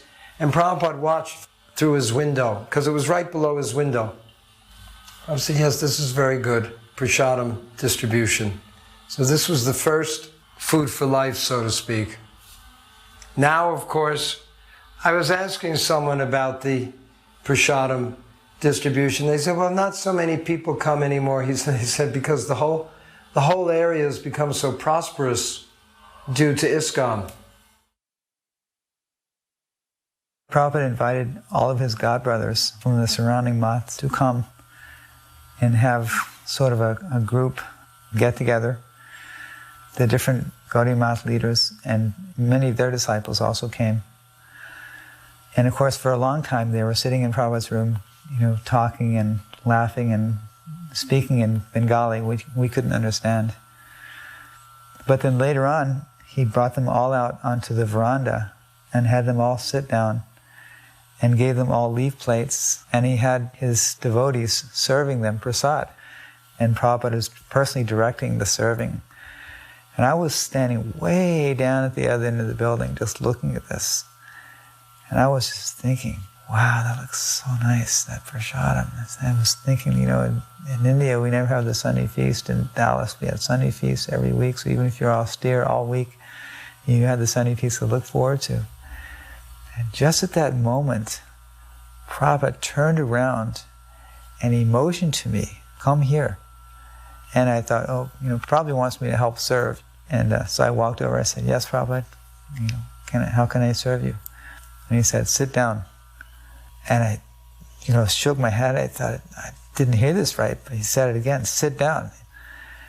And I sat down, and Prabhupada said, give him a plate, serve him some sabji, give him puri, give him sweet rice. Just like that, he was directing all the serving, and he was going up and down, and as he was serving his godbrothers and their disciples, he was serving me also. I couldn't believe it. I was in ecstasy.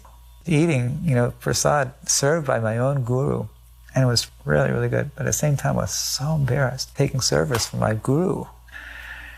And at one point, Prabhupada said, "Would you like more puri?" And I was too embarrassed to say yes. I said, no, that's okay. But Prabhupada knew my heart, so he said, "Give him more puri." So, like that. That was one of the most incredible experiences of my entire life. It says volumes about the relationship of the guru and the disciple. How the guru is, he's so exalted, but he's willing to serve his disciples at any moment. On Gaur Purnima morning, we went to the Ganges. And in those days, in 74, the Ganges was a long way away from the temple. It was a good 15-minute walk to the Ganges. So we were down there shaving our heads, and then we were going to take bath. And I remember that the devotee who was shaving my head was with this dull blade, and my head was getting cut, and so many things. And then Srila Prabhupada transcendentally came down with the sannyasis to the banks of the Ganga. He squatted down, took 3 drops of water on his head, and said, "That's the same as taking a bath." And then he walked back to the temple. So after struggling for, almost a year with the whole process of learning, I actually got to the point where I thought, okay, now I can do something. So I made a diorama of Narasimhadev, Hiranyakashipu being ripped apart. I wanted to impress Srila Prabhupada, with just the pyrotechnics of it. So it was all very realistic. So this was the first exhibit, maybe 15 or so exhibits. I'm trying to hide my pride. I toured Prabhupada around the exhibit, so we came to the first one. He studied it for some time. And then he asked whose it was. And I said that was my work. He said, "It is not yet perfect." He said, "You must study some more. Then you can go to the West and teach." He said, "But you have to study some more." And that's all he said. He didn't elaborate on it in any way. He looked at other exhibits. There were several. At the end was the exhibit of Rukmini. Rukmini had made one too, because we both studied together. It was a diorama of Lord Chaitanya fainting before Jagannath. And Prabhupada stood at it and was visibly moved and happy to see it.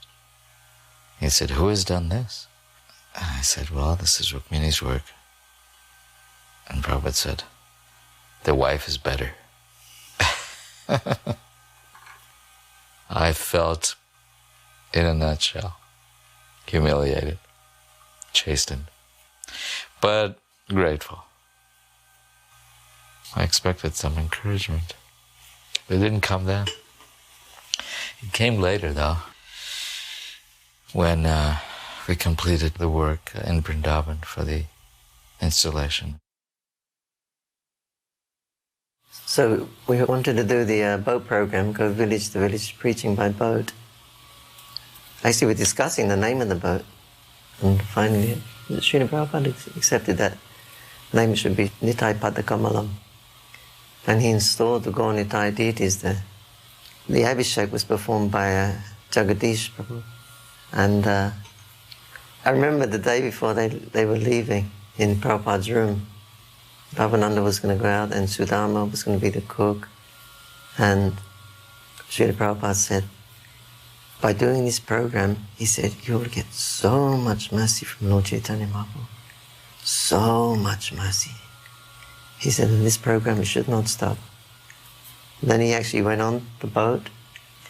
He didn't sail it, but he went on the boat at the Ghat. He was walking on the boat and they sung Nitai Padakamalam with Prabhupada.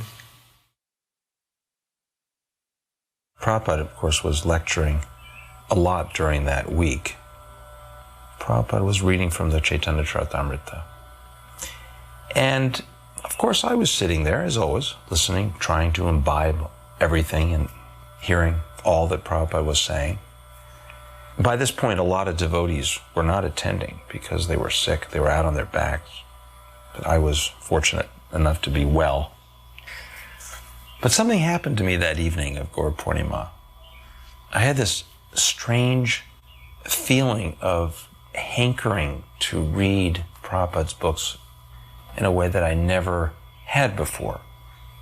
I even felt like going right back to the States and reading Prabhupada's books, just absorbing myself, just doing nothing but reading Prabhupada's books, even though the Vrindavan part of the festival had not yet occurred yet. And of course, who would want to miss that? But I suddenly realized my relationship with Prabhupada was through his books.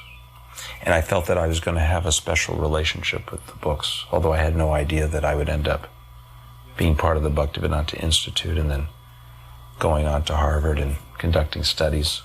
But it all began there that evening in Mayapur. In Mayapur, Srila Prabhupada was always really concerned that the women had nice prasadam. He talked to me a couple of times about making sure there was milk every night and that I could go heat it. He made an arrangement so that there would be a fire set aside so that we could heat milk for the ladies who were nursing or pregnant. He wanted to make sure that we didn't get sick and that we had good prasadam, especially milk. But it was real nice. We were staying right there, all the women in Pishima. Pishima would never go into Srila Prabhupada's quarters without another lady. So she would just grab you. Well, before she'd grab you, she'd wash you off with Jamuna water. Then she'd grab you. And she'd ask you to come in with her. And so some ladies who didn't often get to be with Srila Prabhupada got to go in his room because they would go with her. Pishima couldn't really understand what was being said because he was always speaking in English, but she would just like to sit and listen and see Srila Prabhupada. I was running up to the brahmachari room one evening. It was getting dark, and I noticed there was a lot of people at Prabhupada's end. Bhavananda and Rasaprayan and Jayapataka, Pradyumna, they're all congregated past his room near the end. So I heard very quickly that there had been a snake sighted in Prabhupada's bathroom. So they were looking for the snake, and they were looking, it might be two snakes. So while all this furor was going on, Prabhupada was leaning very relaxedly, nonchalantly. They were all with flashlights looking here and there in the different pipes outside of Prabhupada's or outside the bathroom. Prabhupada was leaning very nonchalantly. He said, "So many men for one snake?" This deep, grave voice with a humorous inflection to it. They only probably could get away with saying something that would sound very grave, very humorous, and super intelligent, and totally time and place. You'd have everything all built in. It's one statement. He just said, "So many men for one snake?" So, and Pradyumna was very worried about where he would sleep, on a shelf. He was still worried the snake hadn't been found. So, in the morning, I'd forgotten about the snake incident, and I was waiting outside Prabhupada's room, and the door opens up, and a couple of people with Prabhupada. He has his cane, and the first thing he says is, "Anyone was bit by this snake?" Also with that kind of humor and biting kind of wit. Then he walked to the steps, and he stopped again, and he said, "Pradyumna has fled?" Because he knew Pradyumna was particularly worried about the snake. And the whole idea was funny. Pradyumna has fled. And in the class, it was one of Kunti's prayers. Maybe it was Manye Tvam Kalam, that Krishna's time. Prabhupada gave the example. He said, "So we think we're very safe in our four-story marble building, but the snake is there, and the snake is death." It's an example of how Prabhupada would utilize everything for his preaching. The snake is death. We think we're very safe. He was in his room, and all the leading devotees were there. It was really silent. It got pretty heavy then. The Prabhupada was just looking around at everyone, and he wasn't saying anything. And he said, "So, there are no questions?" And nobody answered. It got even more heavy. The Prabhupada said, "Why there are no questions?" It got even more intense. "It is the disciple's duty to question the spiritual master. Why there are no questions?" Then somebody said, "Srila Prabhupada, in Srimad Bhagavatam, such a person said this, is this right?" He said, "Fool! It says in the Bhagavatam, and you ask me if it's right. What kind of question is this? Then it got even more intense. And then Hridayananda Maharaj asked the pertinent question. I broke the ice. He was walking down an aisleway back to the Vyasa-san to give Bhagavatam class. Everyone was down, prostrated, offering our obeisances. And I remember when Prabhupada walked by, I reached to touch his feet as everyone else was doing. And I touched his feet, and they felt amazing. It was like touching some type of spiritual velvet. It was the most amazing feeling. And then all of a sudden, a dark cloud came over me where I realized, oh my God, I'm holding on to Prabhupada's feet, and he can't go. And I was petrified at what I had just done. And then I lifted up my head from down the floor, and I looked up at Prabhupada, and he was just smiling at me. And it was like the sun had risen after a dark monsoon rain. And it was just brilliant, and it seemed like everything was bright and happy. And I released my hands from Prabhupada's feet, and he smiled and just continued walking back to the Vyasa side.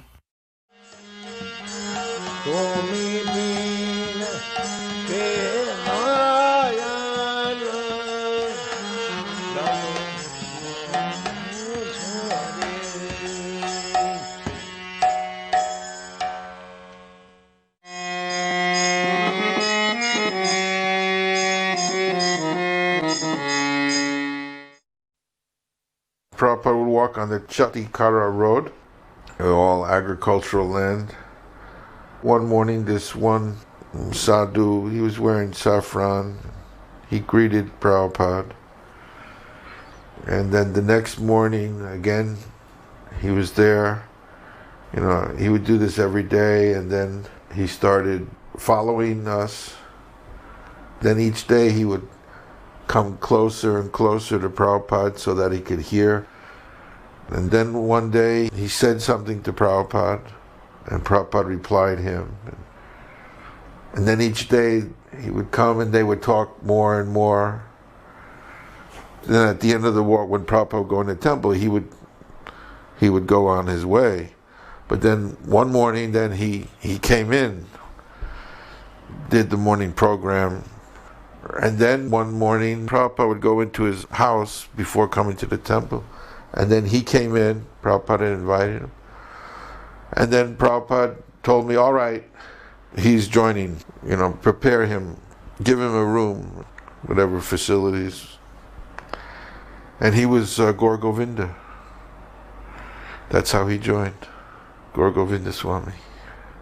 And Prabhupada initiated him, gave him sannyas, everything. But he was living in Vrindavan as a sadhu, as a renunciate.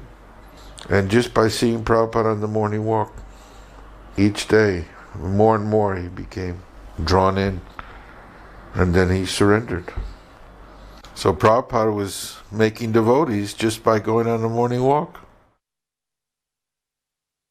I remember one lecture in Fogel Ashram, Prabhupada was saying, so my devotees, you know, you are so many and you have spent each so much money to come here. He was adding it all up. He was saying, this is the right use of money, that devotees should come every year to become inspired and then to go back and to preach. You know, so he was encouraging devotees to come. One morning we took a walk with Srila Prabhupada. At one stage a bullock cart passed by with a few passengers in it. Srila Prabhupada commented how nice the simple life was, how people don't really need motor cars and luxuries, but they can just live very simply. We would walk past fields, and Prabhupada said that all you really need to live is grains, rice and dal. He said you don't even really need to have vegetables to live, you can just live from grains and save time for Krishna consciousness. I was having trouble with Rahu planet, you know, for 18 years, and I think 9 or 10 more years to go. And I went to an astrologer in Vrindavan, and he told me to wear a yantra. So when I came to the gate to Krishna Balaram temple, who would greet me there but Brahmananda Maharaj? And he said, "What are you wearing, Vishal?" I said, "I'm wearing a yantra. I just came from an astrologer." And he said, "This will counteract the influence of bad stars." And Brahmananda's reply was, "Prabhupada says you don't have to add anything to this process." So I said, "Well, I want to speak with Srila Prabhupada." So he set up a time. And Srila Prabhupada asked me about the astrology. He said, "How much did he charge you, who he was?" And I mentioned, and I said, "Srila Prabhupada, I was wearing it because I thought it would help me become more Krishna conscious." And Prabhupada quoted the verse, Sarva Dharman Paritraja. He said the whole shloka, 1866. And Prabhupada said, if you just surrender to Krishna, Krishna with a slight kick can annihilate 100,000 Rahu planets. And then I still wasn't exactly sold on it. Srila Prabhupada, your spiritual master, he was a great astrologer. And Srila Prabhupada cut me off real quick. And then he said, but he did it for a short time. And after that, I cut the yantra off my neck and tossed it somewhere in Vrindavan. I don't care where it is.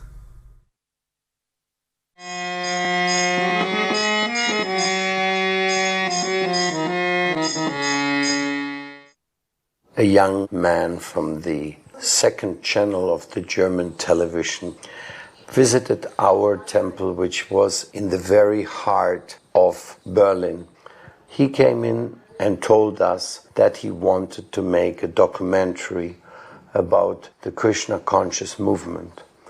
At that time, our temple president was Shivananda Das, an American devotee who had been sent to Europe by Srila Prabhupada, who was very enthusiastic and very kind, but he did not speak German yet. So, since I was a talkative fellow, he asked me to please take care of this documentary making together with the film crew. Aktivitäten ausführe. Im Krishna-Tempel ist die wichtigste Aktivität, unserem geistigen Meister zufriedenzustellen. Und das können wir dadurch machen, dass wir diese Krishna-Bewusstsein verbreiten und allen Menschen die Botschaft von Krishna-Bewusstsein bringen. This is the Kudamm, the heart of Berlin. It's like the top road. And we were only 6 blocks away from the hotspot of Berlin. So we used to walk to Sankirtan. And then I bought a megaphone somewhere in a second-hand shop. You saw me using that. Actually, what I did in those days, I looked up the newspapers and what was the daily headline. I would just talk about that headline. And as you see, practically hundreds of people stay and listen, no? And the devotees would go out and sell the books to them. So it was very entertaining. And of course, we interrupted with singing and dancing all the time. It was a beautiful style of Sankirtan. I mean, if you look at that, this straightforward, honest going and singing there in dhotis, speaking to the public and giving out Prabhupada's books like Easy Journey to Other Planets, it was absolutely spectacular. Of course, I was speaking to the people like people usually do after a little Harinam, and to invite people over to our temple. And you can see in the pictures the temple was lively. Many, many new faces were there all the time. And we were very, very happy. You could say the temple present was very good, the prasadam was very good. We were very satisfied. The temple was right off Kurfürstendamm, 153. So we were right in the heart of the city there. I mean, you walk down the street and you had all the nightclubs and theaters and restaurants. So we were right smack dab in the middle of Kali Yuga. Our little temple, the storefront, was right next to a restaurant. And during Mangal Arati, we could hear them, clinking glasses, drinking, and smell what they're eating. And it was quite abominable. And across the way, there was like a nightclub or something, and they had speakers outside on the roof. And when we went to sleep at 9 o'clock at night, they would turn the speakers on, full blast. And then, you know, when we get up in the morning, well, they were just kind of ending their hoopla. So it was quite interesting. A lot of bikers were there. It was a pretty crazy scene to be right in the middle of that. But yet it afforded us to do a lot of preaching and book distribution. And we knew that this was very pleasing to Prabhupada. It was so blissful. It was so blissful. One time we were taking a walk and Prabhupada said, the Germans are the most intelligent amongst the Europeans, and they're also the most materially attached. Prabhupada was very much desirous of having his books presented to the German people because they were intelligent people, and he felt that if we presented his books properly and very nicely, that the German people would be affected by that. When we got there, of course, there wasn't anything in German. As a matter of fact, Srila Prabhupada at the beginning told us to go and get jobs. This was around 69 or 70. So I got a job, and Krishnadas got a job. Of course, Krishnadas was going there also to learn the goldsmithing trade. I got a job working for the Botanical Garden in Hamburg. The early book publication started when Jai Govinda got there. Jai Govinda was in India with Achyutananda, and then Prabhupada had instructed him to come to Germany to do that. And so he came, and they got a press, and then we started a magazine, Back to Godhead magazine. We called it Zurück zur Gottheit. And from there, the Bhagavad Gita in German came out, and Hantaduta had it printed on Bible paper, and Prabhupada was very pleased with that edition. Here's our altar. We didn't have deities then, at least not here. They had small Radha-Krishna deities in another part of Germany. Oh, this is the washing. We used to wash everything by hand. We were told this is how Prabhupada washed his clothes, by foot. And that's me making vases.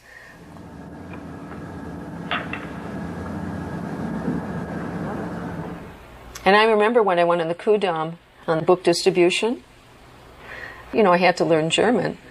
And I remember that it was a little bit difficult for me. But somehow or other I managed to do book distribution. And I remember hearing one tape of one devotee who was very enlivened in book distribution of those days. He was from America. I heard one tape of him about book distribution. It fired me up so much that I would carry books in English and German and all different languages because there were people from all over the world there. Every time when we would go up to the S-Bahn to go to Sankirtan, we could actually look over the wall, the Berlin Wall, into the east, and we were very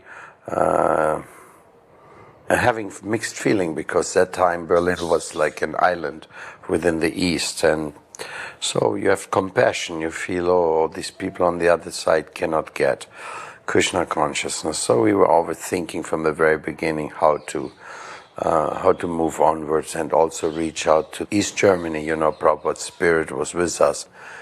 I had a little accident and I couldn't go out the normal Sankirtan. So in that time I used to go every day to East Berlin through Checkpoint Charlie, and the West Germans had a 24-hour visa only into the East. They could not stay longer than that. Sometimes we took 1 or 2 books in our pocket. It was extremely prohibited, but you were not always completely researched. So just 1 or 2 books that was able. So that's how the first books got there. So I would go in the morning and come back at night. I would go to Bahnhof Friedrichstraße in the east, change myself into a dhoti in the bathroom, and walk out of the bathroom now as a robed monk. And I would just run around in the streets. What is the hotspots of East Berlin? And people would approach me and I would start talking to them. Then we used to have a Sunday feast in East Berlin, every Sunday in a different park. And only the more closer, really trusted people, they would know where the next feast is. So it started working up. We ended up with Sunday feast with 50 people. So it was a totally undercover thing. And as a matter of fact, one day, one man who had a little farmhouse, he had invited us to do a gathering in his farmhouse. So when we went there, that moment one spy from the Eastern government actually ended up in our program, and from then on we were persecuted. But still the devotees managed somehow. The movement never stopped ever since we started there, and later one devotee was initiated by Prabhupada. I used to go every day, but then my health got better again, and Shivananda also wanted to go. I went over to East Berlin with my japa beads, and I just chanted Hare Krishna and walked around. And not very many people approached me, but then they had in Berlin a Jugendfest, which means a youth festival. And young people from all over the communist bloc countries came to East Berlin, and this was in 1974. So what everybody was doing was they had these kerchiefs around their neck, and they would meet somebody from Poland, and they'd say, "Oh, sign my kerchief." So then when they saw us in the devotees, they thought, "Oh my goodness gracious, I better get this guy to sign my kerchief here." So they would walk up to us and say, "Please sign my kerchief." And so we'd sign Hare Krishna. And then gradually, we get a whole group of people all around us, and we just speak about Krishna consciousness. Preetu came to take part in that also. And then at the end of the youth festival, we were walking down in Alexanderplatz, the main section in East Berlin. And then a young man approached us and said, "Oh, Hare Krishna." And this was to eventually become Eka. So Eka was living in East Berlin and carrying on activities. And then so he eventually became initiated by Srila Prabhupada. We tried to get Eka out of East Germany. It was very difficult to preach there. And he was having a difficult time. The phones were tapped. People were following him. So we had one young American boy, army boy, that was coming to the temple in Berlin. And we asked him, "Do you have more than one uniform?" And he said, yes. The American army boys were allowed to go through at the checkpoint Charlie. They didn't look at ID, they just let them go through. So we rigged up this whole thing that he would wear one uniform on top of another. He would go to a certain place, it was a club, and they met in the bathroom, made sure no one was there, they had a password, and the American army boy gave Eka an American army uniform to put on. Now, Eka doesn't speak any English. The only thing he spoke was tankin up, because whenever we would, cook prasadam there, he said he would eat for a week, because there were hardly any vegetables there in East Berlin. So he always say tankin up. And that was all he spoke in English. So they leave this club, and they go through checkpoint Charlie, and the American army boy goes through, but they saw Eka and they said, "You haven't been through here before." And they put the gates down. Eka had taken off his glasses, so he couldn't even see. And of course they said, "Who are you?" And Eka couldn't speak English. So they knew something was up. So they threw him in jail. But he said that when he was in jail, anytime they would ask him a question, he would answer, "Hare Krishna." "How did you know them?" "Hare Krishna." "What's your name?" "Hare Krishna." "Where do you live?" "Hare Krishna." They tried anything and everything to make him part from our philosophy, which they didn't manage. I think he was chanting 64 rounds there in this confinement, and finally they got so disgusted with him that one night they took him for a ride, and he thought they were going to kill him, and they took him out into a forest, and they said, "Walk this direction and never come back." And when he kept walking, all of a sudden he was in West Germany. So he was the first Krishna devotee was actually thrown out from East Germany because they couldn't convert him back to a normal communist. And of course, that time also the preaching started in the East. We met the first person from Czechoslovakia, Turia, and that's when the Polish Yatra also got the first messages from the East Germans. They took something there. And also first preaching in Hungary. We smuggled in a van full of books and did a lot of preaching there. Habe ich gefragt, wie viel Gelder ihr so einnehmt. Und dann sagt er so 500 bis 1000 Mark. Ich sagte, wo gehen denn die Gelder alle hin?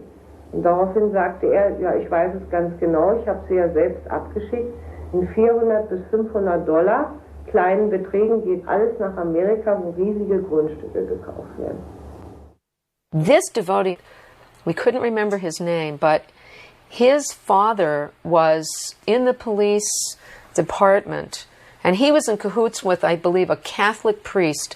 Now, this devotee's parents did not like the fact that he was a devotee, and they would try everything to get him out of Krishna consciousness. And it was due to his father that this whole thing happened in 74 when they came and raided the temples.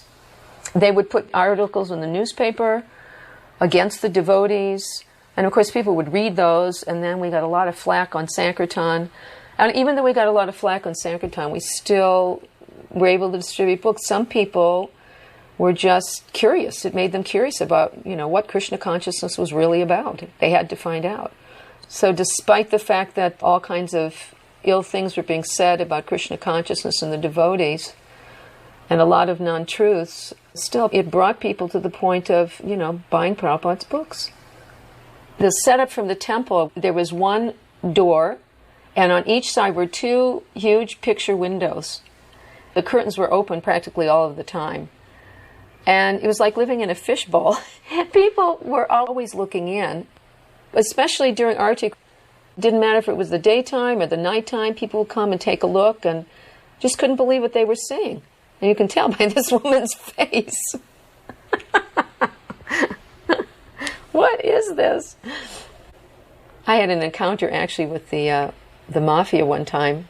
There were a couple of men from Italy. I could tell they were from Italy. They were, having a good time. They had money. So I went out and I asked them for a donation, take a book, please. And they said, well, we're going gambling, but whoever wins will come and give you the money, and then we'll get a book. I said, okay. But they came back, and they gave me money. And then they said, we want you to meet our boss. And I turned around, and there was this long limousine. And they said, get in. And I was scared to death. I didn't know if, they were going to close the doors. That was going to be the end. Anyway, I got in the very back, and there was a gentleman that looked just like the books you read about and the movies you saw as a kid. The Godfather, he looked exactly like that. He was an elderly gentleman. I was scared, but he couldn't speak English. So here's the young man who had been at the window. He brought me in. We were sitting in the limousine, and I'm trying to convince this man to take a Bhagavad Gita, a German Bhagavad Gita, an Italian-speaking man, and I'm speaking English. So I said some things. Somehow or the other, he took the Bhagavad Gita and gave a very nice donation. And I was actually able to get out of the limousine, and off they drove. And I never saw them again. It was a very interesting experience, a test of faith, to say the least. We were starting to learn English with Prabhupada's tapes because there wasn't an English-speaking country. So in the beginning it was difficult because Prabhupada's intonation isn't that easy, but quickly we learned it, and then listening to Prabhupada's tapes was really one of our main joys. Without Srila Prabhupada, nothing would have happened that time. He had this mystical power to reach us, even though we were so distant from him and knew so little about him, but he had us electrified. And whatever the plan of Krishna was, it was definitely meant to happen. And Srila Prabhupada was floating in that nectar of his movement, reaching out everywhere. But when you went to Prabhupada, or when you talked to him about any specifics, you could see that he was so aware of all the details, just like perfectly the pure devotee in contact with the super soul, knowing what to say and what's going on, even though it's impossible that he knows it all simultaneously. But he was always there for each and every one of us, and we felt that protection. That's why not only it worked at that time, it also works for those who follow him even afterwards, because nowadays, there's so many generations of devotees. But I have a very, very strong feeling that there's not much a difference of them to us, because even though we are fortunate of having met Prabhupada personally, the mystical influence of Prabhupada's outreach it just reaches anybody who loves him and who has a feeling that he wants to do something for him. And that's a mystical power which definitely keeps working, just like as he was still with us.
Hare